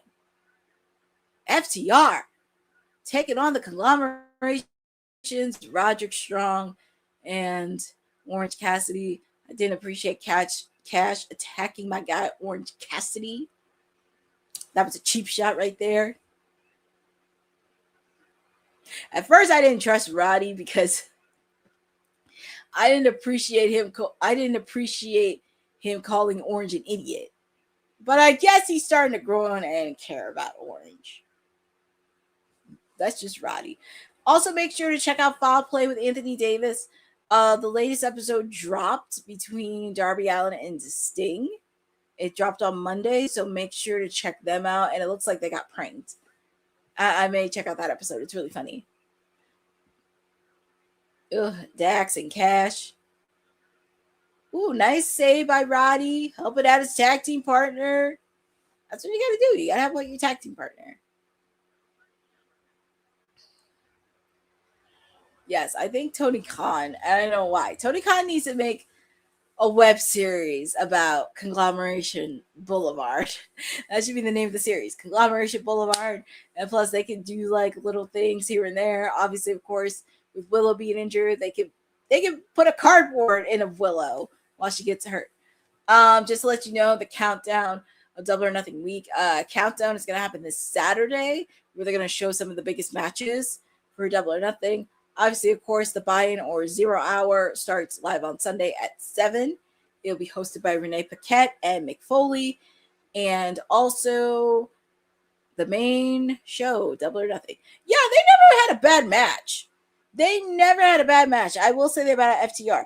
They never had a bad match.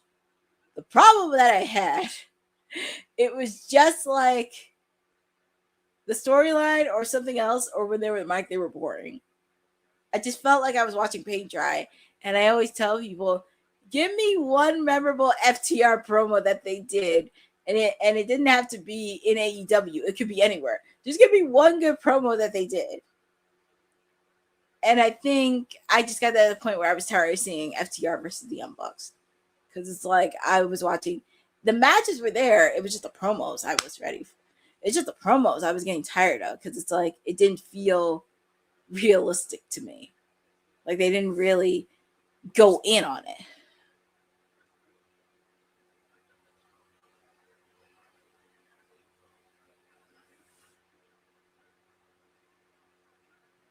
It looks like Cash is trying to put a submission hold on to Orange Cassidy, but Orange Cassidy don't have a dear life. Come on, Orange. Tag is made to Dax, the Axe. I'm sure Edge and Christian is watching. Ooh, nice counter by Orange Cassidy. Cash trying to go in, but that's the one thing about Orange. He will counter you. He's trying to make the tag to Roddy. Ooh, it's a cast between the red ring post. And Cash trying to take out Roddy, but Roddy's fighting back against Cash. Oof. Ooh. Quick kick out by Orange.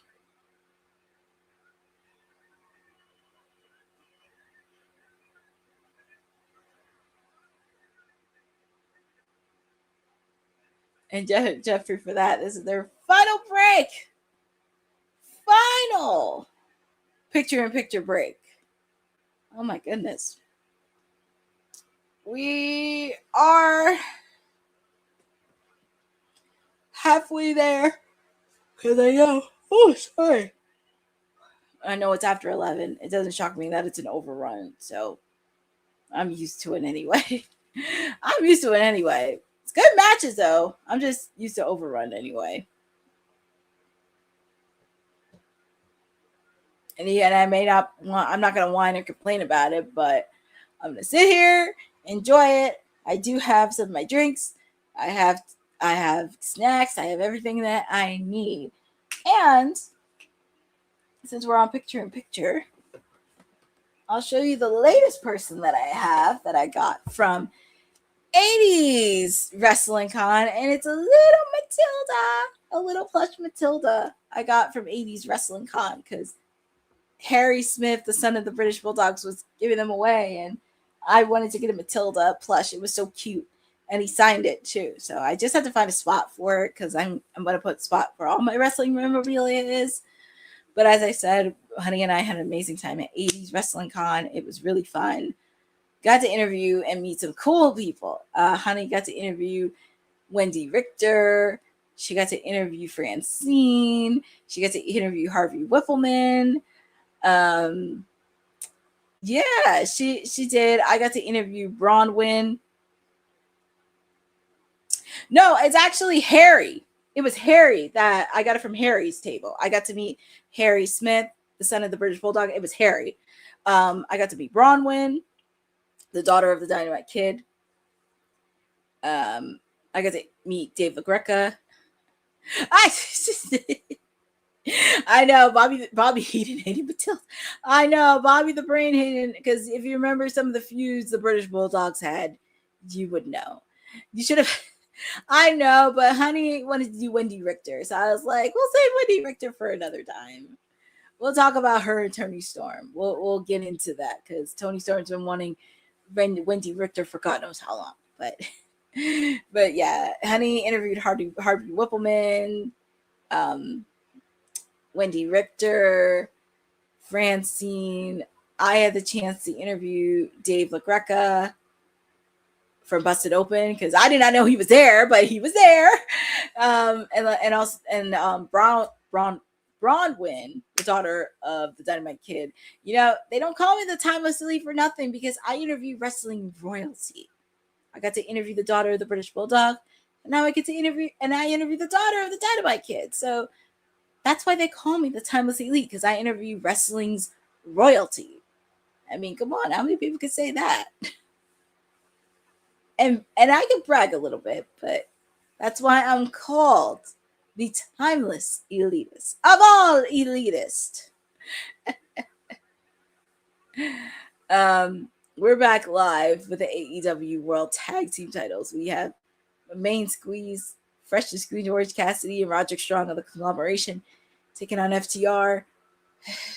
FTR putting cheap shots on my guy Orange Cassidy. Come on now. I'm sure Edge and Christian are going to be watching this very, very closely. Yeah, but ew, that was a not nice position for Cash. Tag is made to Roddy.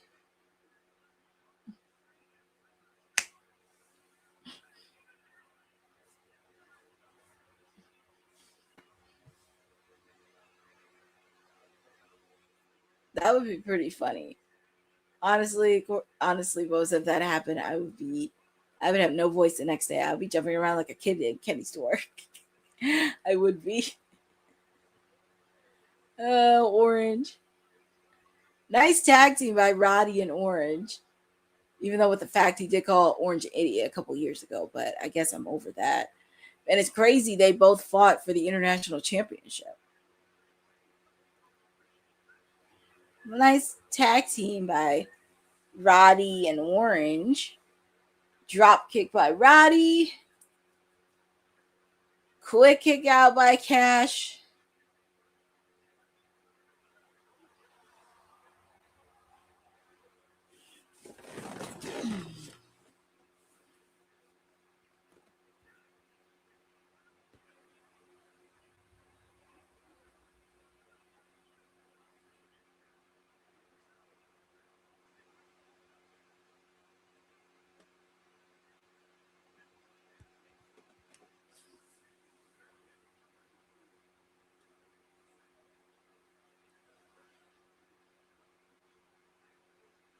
Going for Saturn Machine, but Orange blocked it.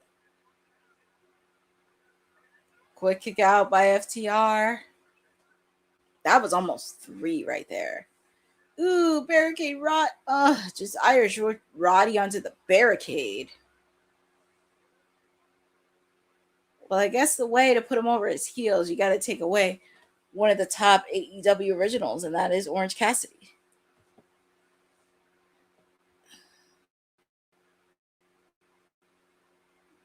Oh, hey, you can't be mocking Orange Cassidy. See, that's the problem. This is why you can't piss him off. You can't piss him off, man. I didn't appreciate that. Well, here comes Roddy with the save. Oh man, that would have been crazy if they won. Because I was gonna say, if the collaboration was the tag team titles, would it just be a regular street fight? And little Weasel Stokely. Ooh, see, that's what he gets. Yay! Get him out of here. 3. Oh boy. He was really going for that watch. I think it was like a watch. It wasn't a brass knuckles. Ooh, nice move by Orange. You can see that all the crowd in Portland is getting up in Maine. They are going to have a good night's sleep. Shadow Machine. That's be it. Oh, Roddy made the save.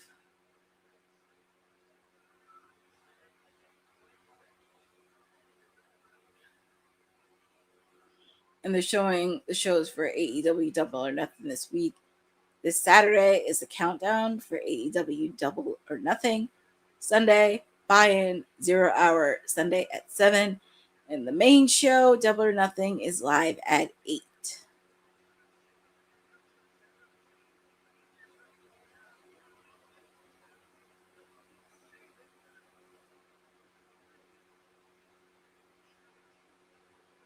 He's about to put his hands in his pockets.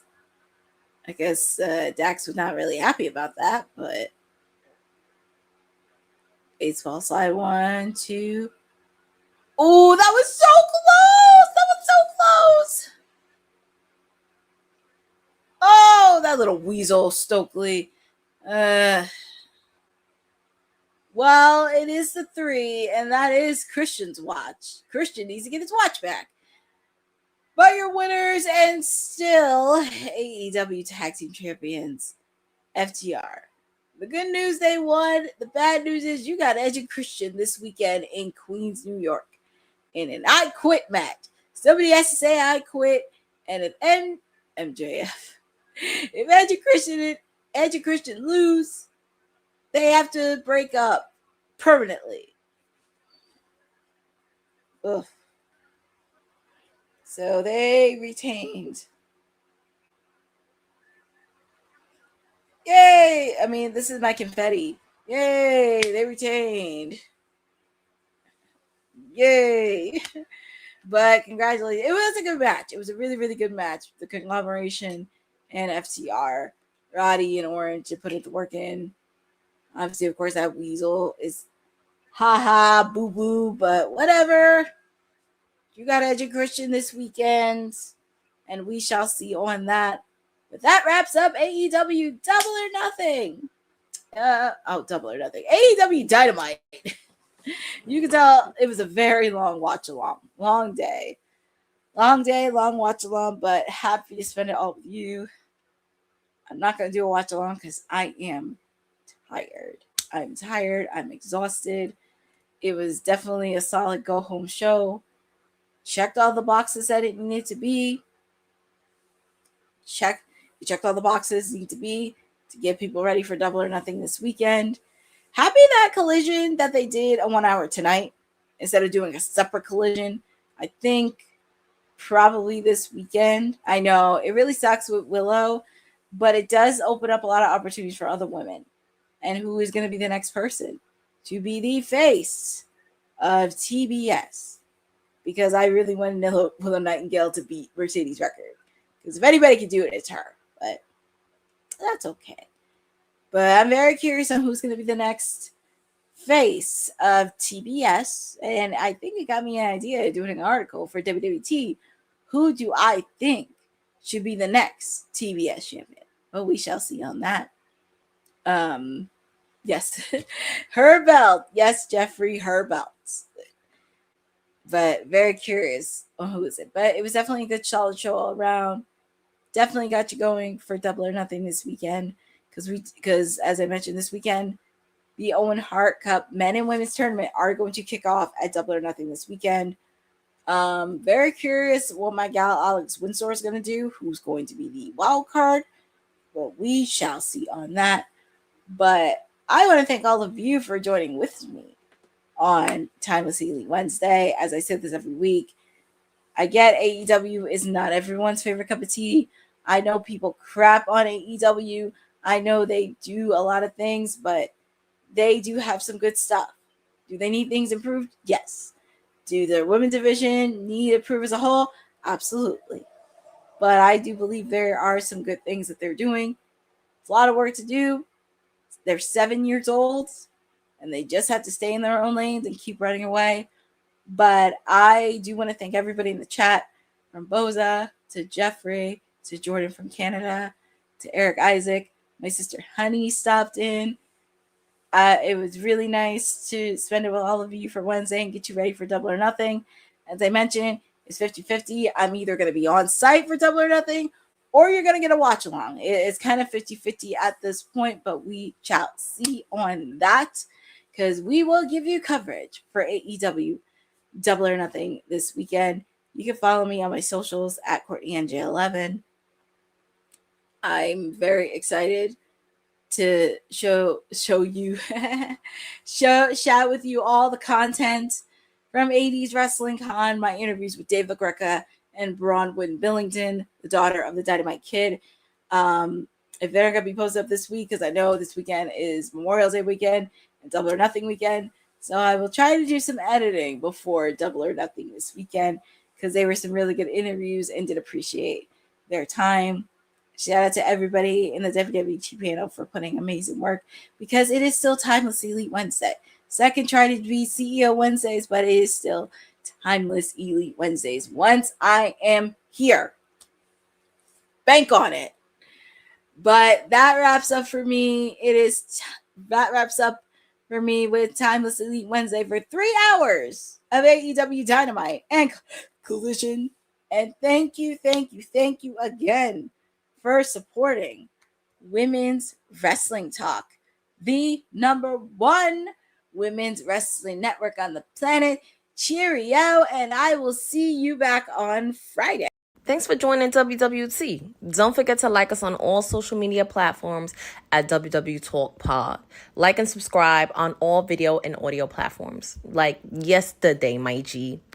And check out our website at www.talkpod.com. Thanks for watching Women's Wrestling Talk, the #1 women's wrestling network on the planet.